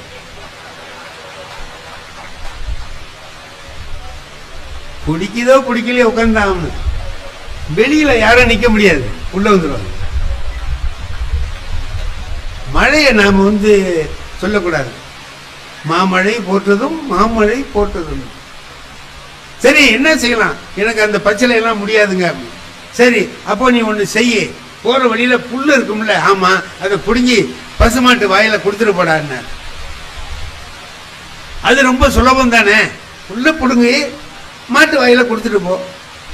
யாவருக்குமாம் பசுவுக்கு ஒரு வாயுரை. நான் தான் சொன்னேன்ல, நான் சோம்பேறி, என்னால முடியாதுன்னு சொன்னேன்ல. குனி, புல்ல புடுங்கு, மாட்டு வாயில கொடுக்கும் போதே மாட்டு வாயில கொடுத்தாக்கா அது கடிச்சாலும் போச்சு. இதெல்லாம் என்னத்துக்கு? எனக்கு வேண்டாம், நீ ஒன்றும் சரியா வர மாட்டே, போறேன்னா. திருமூலர் சொன்னார், போயிடாத இரு, இதை விட சுலபமா நான் ஒன்று சொல்றேன். என்னன்னா, சாப்பிடுவியா? சாப்பிடுறேன். எத்தனை வேளை சாப்பிடுவேன்? ஒரு 3 வேளை சாப்பிடுவேன். அப்படின்னா நீ சாப்பிடுற போது யாராவது ஒருத்தர் எனக்கு பசிக்குதுன்னா நீ வச்சிருக்கிற சாப்பாட்டுல ஒரு புடி எடுத்து அவனுக்கு கொடுன்னு, ஒரே ஒரு புடி எடுத்து அவனுக்கு கொடு.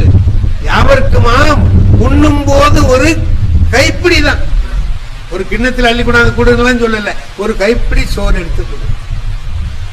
அவன் சொன்னா, நான் திங்கிறது எனக்கே பத்தல, இதுல இவனுக்கு இன்னொருத்தனுக்கு எப்படியா கொடுக்கறது?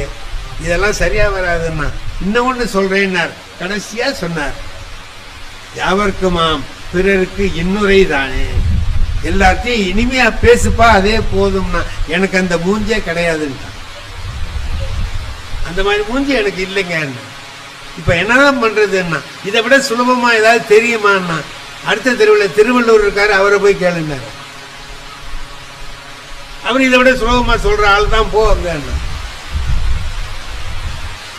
திருவள்ளூர்கிட்ட போனான், என்னையா இந்த மாதிரி அந்த ஆள்கிட்ட போனேன், அந்த சொன்னா ஏதாவது சுலபமா செய்யறதா இருந்தா சொல்லு, அவன் மாதிரியே நீட்டமா சொல்றேன்னா நீ சொல்ல வேண்டாம் அப்படின்னு.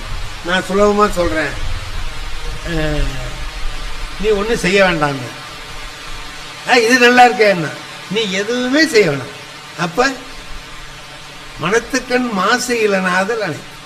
மனதில் குற்றமில்லாமல் இருக்க அது போதும், அதுவே அறம் தான்.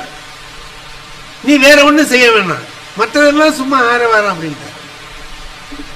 இது தேவலாமேன்னா திருவள்ளுவர் சொன்னார், நீங்க போங்க நாளைக்கும் என்னை வந்து பாருங்க. இந்த பாரு, ஏன் தினம் வர சொல், நாளைக்கு வாங்க பேசிட்டு போய் வாங்கினேன். இவன் போயிட்டான், மறுநாள் வந்தான். ஏன்னா நான் சொன்னபடி செஞ்சிட்டு இருக்கீங்களான்னு கேட்டார் திருவள்ளுவர். ஆமாங்க அப்படிதான், மனசுல குற்றம் இல்லாமல். அப்படி சொன்னா பத்தாது, போனதுக்கு பிறகு நடந்ததெல்லாம் எனக்கு கொஞ்சம் சொல்லுங்க. நான் போனேன்களா, இந்த அடுத்த வீட்டுல ஒருத்தன் மாடு வாங்கிட்டு வந்து கட்டியிருந்தான். அதானே, பாக்கி நான் சொல்றேன் திருவள்ளுவர். என்ன, இந்த பைய மாடு வாங்கிட்டான்னு நினைச்சிருப்பிய நீ? ஆமா நினைச்சேன். கரெக்டியா? அடுத்தபடி இதே மாதிரி மாடு இதை விட 2 படி கூட கறக்கிற மாதிரி நம்ம வாங்கணும் அப்படின்னு நினைச்சிருப்பியே? என்ன? ஆமா ஐயா, எப்படியா உனக்கு தெரியுது? அது அடுத்தபடி சொல்றேன், அது நம்மளால முடியாதுன்னு உனக்கு தெரியும், சோம்பேறித்தனமா இருக்கிறோம், நம்மளால முடியாதுன்னு. அப்ப அவன் வச்சிருக்கிறவன் மேல கோபம் வந்திருக்குமே உனக்கு. ஆமா, கோபம் தான் வந்தது. அவன் மாடு எங்க வீட்டு பக்கமா நின்று சாணி போட்டுச்சு, அவனை பிடிச்ச. மாடு வாங்க தெரியுது, கொட்டாய் கட்ட தெரியலையோ, தெருல விட்டு எங்க வீட்டுக்கிட்ட வந்து சாணி போடுது, மாடு நான் அங்க போங்கடா அப்படின்னா அவனை சொன்னேன். அதான் சொல்லியிருப்பியே நீ, கோபமா கடுமையான வார்த்தைகளை பேசியிருப்பியே. என்ன? ஆமாண்ணா, இது நானும் செஞ்சா நீ இந்த அறம் செய்யலேன்னு அர்த்தம். நான் சொன்ன மனதுக்கண் மாசிலனாதல் உங்ககிட்ட இல்லைன்னு அர்த்தம். அழுக்காறு அவா வெகுளி இன்னா சொல் 4 எழுத்தா இயன்றது அறம். அப்ப அவன் சொன்னான், உனக்கு அந்த ஆளே தேவலான்ட்டான். உங்ககிட்ட வந்தா வாழ்நாள் புறாவும் கஷ்டப்படணும் போல இருக்குடா, அந்த ஆளே தேவலான்னா. என்னடா பெரிய தர்மம், வாழ்க்கையில வாழ்வதில் என்ன பெரிய விஷயம்னா என்ன செய்யலாம்? அறம் செய்யணும், மனதிலே குற்றம் இல்லாமல் இருக்கணும் அப்படின்னு சொல்லி சொன்னா நல்லது செய்யலாம். எப்படி நல்லது செய்யறது? 4 பேருக்கு உதவி செய்யலாம், 10 பேருக்கு சாப்பாடு கொடுக்கலாம், கோயிலுக்கு போகலாம், சாமி கும்பிடலாம். இங்க தவத்திரு குன்றக்குடி அடிகளார் இருந்தாங்க. அவங்க ஒரு நல்ல செய்தி ஒன்று சொல்லுவாங்க, அருமையான செய்தி. பழனிக்கு பக்கத்துல ஒரு 25 கிலோமீட்டருக்கு அந்தாண்ட ஒரு ஊர் இருக்கு. அந்த ஊர்ல உள்ள ஒருத்தர் வாழை பயிரிடணும்னு நினைச்சார், மலை வாழை. அவர் பெரிய தோப்பு, அதுல மலை வாழை கன்றுகள் வாங்கிட்டு வந்து வச்சு வளர்க்கிறார். அப்ப அவர் வேண்டிக்கிறார், பழனி முருகனுக்கு வேண்டிக்கிறார், முருகா இது நல்லா விளைஞ்சி தாரெல்லாம் நல்லா விட்டுதுன்னா முதல் தாரை உனக்கு நான் கோயிலுக்கு கொடுத்துட்றேன்னு வேண்டிக்கிறேன். அப்படியே விளையுது. பாத்தீங்கன்னா ஒரு ஆள் உயரத்துக்கு தாரு, பெரிய பெரிய பழமா இருக்குது. அவருக்கு ரொம்ப மகிழ்ச்சி, முருகனை வேண்டிக்கிட்டோம், அருமையா அந்த தார் வந்திருக்குது அப்படின்னு சொல்லிட்டு. இப்போ அதை பார்த்த உடனே முதல் தாரை எடுத்தாரு, பழுக்க வச்சாரு. இதை கொண்டுட்டு போய் ஒரு ஆளை கூப்பிட்டாரு, அவன்கிட்ட கொடுத்து இதை கொண்டு போய் கோயிலில் கொடுத்து ஈவோ விட்ட ரசீது வாங்கிட்டு வா. எண்ணி பார்த்தாரு, பழம் 300 பழம் இருக்கு. 300 பழம் அதில் இருக்கு. 300 பழத்தையும் கொண்டு கொடுத்துட்டு ஐயாட்ட ரசீது வாங்கிட்டு வான்னு இவன் கொண்டு போனான். பழனி கோயிலில் கொண்டு கொடுத்தான். கோயில் அதிகாரிகிட்ட சொன்னா ரசீது கொடுங்கன்னா அவர் எண்ணி பாருங்கடான்னார். 294 பழம் தான் இருந்துச்சு, ஒரு 6 பழம் இல்லை. என்ன நடந்திருக்கு அப்படின்னா, வழியில அவனை கொண்டு போய் குடுன்னு சொன்னார்ல, குடுன்னு சொன்னவரு தூக்கிட்டு போறவன் வழியில பசியா இருந்தா சாப்பிடுவணுமே அப்படின்னு ஒரு 10 ரூபா பணம் கொடுக்க மறந்துட்டார். 25 கிலோமீட்டர் தூரம் நடந்து தூக்கிட்டு போறேன்னா அவனுக்கு வெயில் எப்படி இருக்கும், கஷ்டம். பசியா இருந்தது, தாங்கல பசி, நடக்க முடியல, எடுத்து வச்சான். அதுல ஒரு 6 பழத்தை எடுத்து சாப்பிட்டுட்டான். 6 பழத்தை தின்னுட்டான். கொண்டு கொடுத்தான். அவர் 300 இருந்தது 294 போயிட்டு 6 குறைஞ்சிடுச்சு. அவர் ரசீதை கொடுத்தாரு, இவன் வாங்கிட்டு வந்து இவர்கிட்ட கொடுத்துட்டான். இல்லை என்னடா 300 பழம் கொடுத்தா 294 தான் வந்ததுன்னு சொல்லி அந்த ஆள் எழுதி கொடுத்துருக்காரு, 6 பழம் எங்கடாருன்னார். ஐயா பசியா இருந்தது, நான் சாப்பிட்டுட்டேன். ஏண்டா சாமிக்கு கொடுத்தது நீ திங்கலாமாடா, அறிவில்லை உனக்கு நாய அப்படின்ட்டு அடி சவுக்கு எடுத்துக்கிட்டு அடிச்சு தூக்கி போட்டு இவனை கட்டி போட்டுக்கடா இங்கே கொள்ளையிலன்னு சொல்லிட்டாரு. பண்ணையார் பெருசா கட்டி போட்டான். ராத்திரி படுக்கிறார், தூக்கத்துல கனவு வருது, முருகன் வர்றார். எப்பா நீ அனுப்பின பழம்லாம் ரொம்ப சுவைன்னா அந்த சுவை தான்டா, அற்புதமா இருந்துச்சுன்னார். நல்லா இருந்துச்சுங்களா அப்படின்னா, நல்லா இருந்துச்சு, நான் தான் கொடுத்து அனுப்பினேன் அப்படின்னா. 6 பழம்னாலும் 6 அருமை 6 294 கோவிலுக்கு அனுப்பினேன் அப்படின்னா. அதை பத்தி எனக்கு தெரியாது, 6 வந்து சேர்ந்ததுன்னா. முருகன் சொல்றான் 6 பழம் வந்துட்டுதுங்கிறான். அப்ப அந்த 6 எவன் ஏழை பசிக்கு சாப்பிட்டானோ அது முருகனுக்கு போயிடும். கோயிலுக்கு போனது போச்சு, அது என்ன வேணாலும் ஆகலாம். ஆனா 6 நேரடியா இறைவனுக்கு போய் சேருது. இதையும் திருமூலர் தான் சொல்ற. இவன் இருக்கானே, இவன் வந்து நடமாடும் கோயில், இவன் நடமாடுறவன். கோயில் படமாடும் கோயில். நடமாடும் கோயில் நம்பருக்கு ஒன்றியின், படமாடும் கோயில் பகவருக்கு அங்கு ஆகான். படமாடும் கோயில் பகவருக்கு ஒன்றியின், நடமாடும் கோயில் நம்பருக்கு அங்கு ஆகா. கோயில்ல கொண்டு ஒண்ணு கொடுத்தீங்கன்னா இவனுக்கு வராது, ஆனா இவங்கிட்ட கொடுத்தீங்கன்னா கோயிலுக்கு போகும். இவன் வயிற்றுக்கு போனது, ஏழை வயிற்றுக்கு போனது இறைவனுக்கு போய் சேர்ந்தது. ஏன்னா ஏழையின் வயிற்றுல தான் இறைவனே இருக்கான். அதை நிறைவு பண்ணா இறைவனை நிறைவு பண்ணதா ஆச்சு அப்படின்னா. அப்ப அங்க போய் அடிகளார் இந்த கதையை சொல்லுவாங்க. சொல்லி நாம எப்ப வந்து மற்றவர்களுடைய பசியை தீர்க்கிறோமோ அப்ப இறைவனுடைய பசியை தீர்த்ததாக ஆகும். அண்ணா அறிஞர் அண்ணா சொன்னார், ஏழையின் சிரிப்பில் இறைவனை காண்போம். ஏழையை சிரிக்க வச்சா அதுதான் இறைவனுக்கு செய்கிற பணி. நான் படிக்கிற காலத்துல ஒரு இங்கிலீஷ்ல ஒரு கதை எங்களுக்கு பாடத்துல இருந்துச்சு. அபு பென் ஆடம்னு ஒண்ணு. அதுல வந்து அவன் என்ன செய்யறான், நல்லவனாகிறான். யாராவது கண்ணு தெரியாதவன் இருந்தானா அவனுக்கு உதவி செய்யறான். ஒரு அம்மா ஒரு பொருள் வாங்கணும்னு சொல்லி சொன்னா அவங்களுக்கு வாங்கிட்டு வந்து கொடுத்துட்டு போறான். பள்ளிக்கூடத்துக்கு லேட்டா போய் அடி வாங்கினாலும் இதெல்லாம் செய்யறான். எல்லாருக்கும் உதவி செய்யறான். பார்வை இல்லாதவர் பஸ் ஸ்டாண்டுக்கு போகணும்னா கொண்டு விட்டுட்டு போறான். ஒரு நாள் ராத்திரி தூங்கிட்டு இருக்கான், என்னமோ சத்தம் கேட்குது. முழிச்சு பார்க்கறான், ஒரு தேவதை முழிச்சு என்னமோ ஒரு பேப்பர் வச்சு எழுதிக்கிட்டு இருக்கு. இப்படி எழுதுது. அப்ப இவன் முழிச்சிட்டு கேட்டான், யாரு நீ? நானா தேவதை. என்ன எழுதிக்கிட்டு இருக்க? என்ன? யாரெல்லாம் ரொம்ப கடவுள் பக்தி உள்ளவங்களா இருக்கிறாங்கிறத லிஸ்ட் எடுத்துக்கிட்டு இருக்கேன். கடவுள் பக்தி ரொம்ப உள்ளவங்க யார் யாருன்னு லிஸ்ட் எடுத்துக்கிட்டு இருக்கேன்.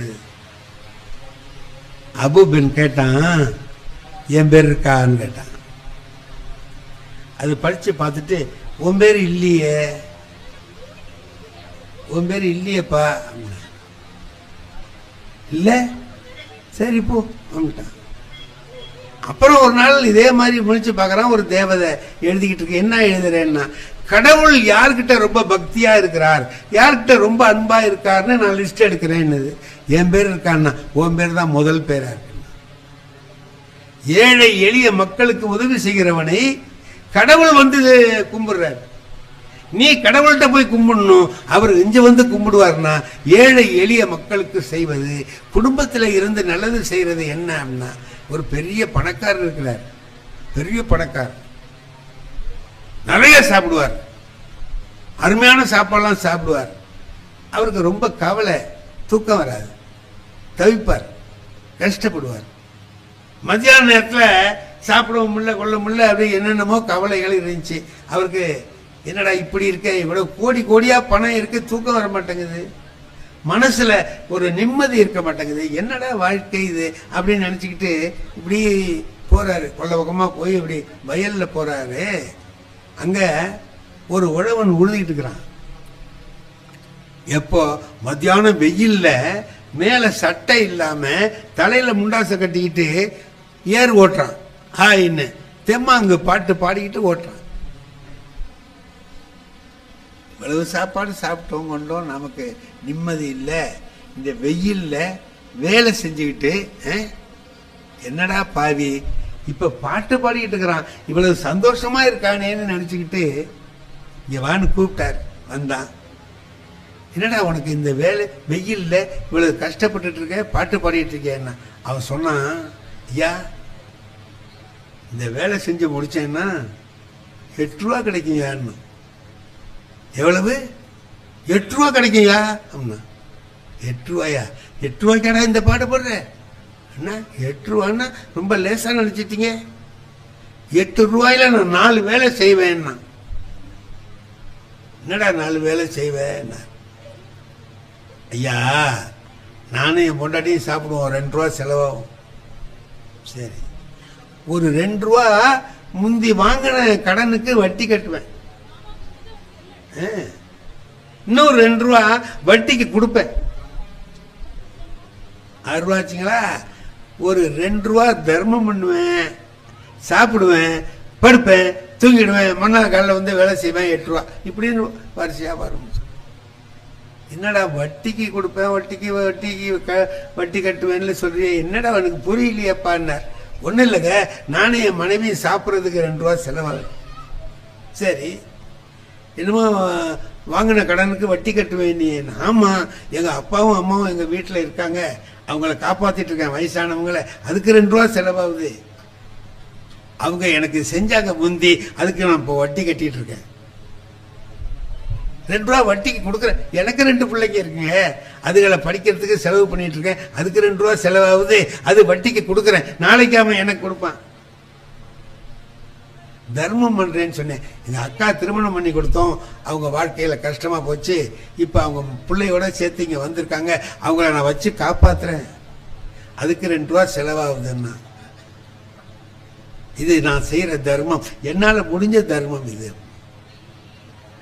அப்ப அவன் நினைச்சான், ஒரு 8 ரூபா தான் வருது அவனுக்கு, ரொம்ப வரல, நம்மகிட்ட 8000 கோடி இருக்கு, கவலையா இருக்கு. அவன் 8 ரூபாய் வச்சுக்கிட்டு இவ்வளவு சௌரியமா என்னென்ன காரியத்தை செஞ்சேன், சௌரியமா போச்சு, என் கடமை முடிஞ்சதுன்னு நினைச்சுக்கிட்டு சந்தோஷமா இருக்கானே, இது நமக்கு தெரியலையேன்ட்டு பாருங்க. வாழ்க்கை என்பது நாம நம்முடைய வாழ்க்கையை எல்லா வகையிலும் நாமே அனுபவிக்கணும்னு. என்ன ஒருத்தன் கேட்கிறான், உன் மனைவியோட சேர்ந்து சந்தோஷமா இருந்தேங்கிறியே, அந்த இன்பம் எப்படி இருந்ததுன்னு கேட்டான். உலகத்துல யாராலையாவது சொல்ல முடியுமா? இத திருவள்ளுவர் ஒருத்தர் தான் சொன்னார். நீயே சம்பாதிக்கணும்டா, அதுல ஊடு கட்டணும். நான் சம்பாதிச்ச, ஏன்னா நான் சம்பாதிச்ச கட்டின ஊடுங்கிறது வேற, எங்க அப்பா கொடுத்துட்டு போன ஊடுங்கிறது வேற. எங்க அப்பா கொடுத்துட்டு போன ஊடா இருந்தா கரையா முடிச்சாலும் நான் கவலைப்பட மாட்டேன். ஏன்னா அது எவ்வளவு கஷ்டப்பட்டு கட்டினதுங்கிறது எனக்கு தெரியாது. ஆனா நான் சம்பாதிச்சு கட்டினேன் பாருங்க, ஒவ்வொரு ரூபாயும் எனக்கு தெரியும். துண்டு எடுத்து தொடச்சிட்டு உட்கார்ந்துருப்பேன். அவன் வீட்டுல இருந்து அவன் சம்பாதிச்ச பணத்துல எல்லாருக்கும் கொடுத்துட்டு அவனும் சாப்பிட்டுட்டு அப்படி உட்கார்ந்து நிம்மதியா இருக்கான் பாருங்க, அப்ப அவனுக்கு ஒரு மகிழ்ச்சி வரும்ல. அவன் வீட்டுல அவன் சம்பாதிச்ச பணத்துல மற்றவங்களுக்கு கொடுத்துட்டு இவன் சொன்னான் பாருங்க, எங்க அப்பா அம்மாவுக்கு கொடுக்குறேன், பிள்ளைங்களை படிக்க வைக்கிறேன், கஷ்டப்பட்டவங்களுக்கு ஒரு உதவி செய்யறேன், இவ்வளவு செய்யறேன்னு சொன்னால, அப்படி எல்லாம் செஞ்சுட்டு உட்கார்ந்து இருக்கும் போது எப்படி அந்த உழவன் ஒரு இன்பத்தை அனுபவிக்கிறானோ, அது போன்ற இன்பம் தான் நானும் அவளும் கூடி அனுபவித்த இன்பம். தம்மில் இருந்து தமது பார்த்து உண்டற்றால் அம்மா அறிவை முயக்குன்னு சொல்லி திருவள்ளுவர் சொல்லுகிறார். ஆகையினால என்னுடைய அருமை நண்பர்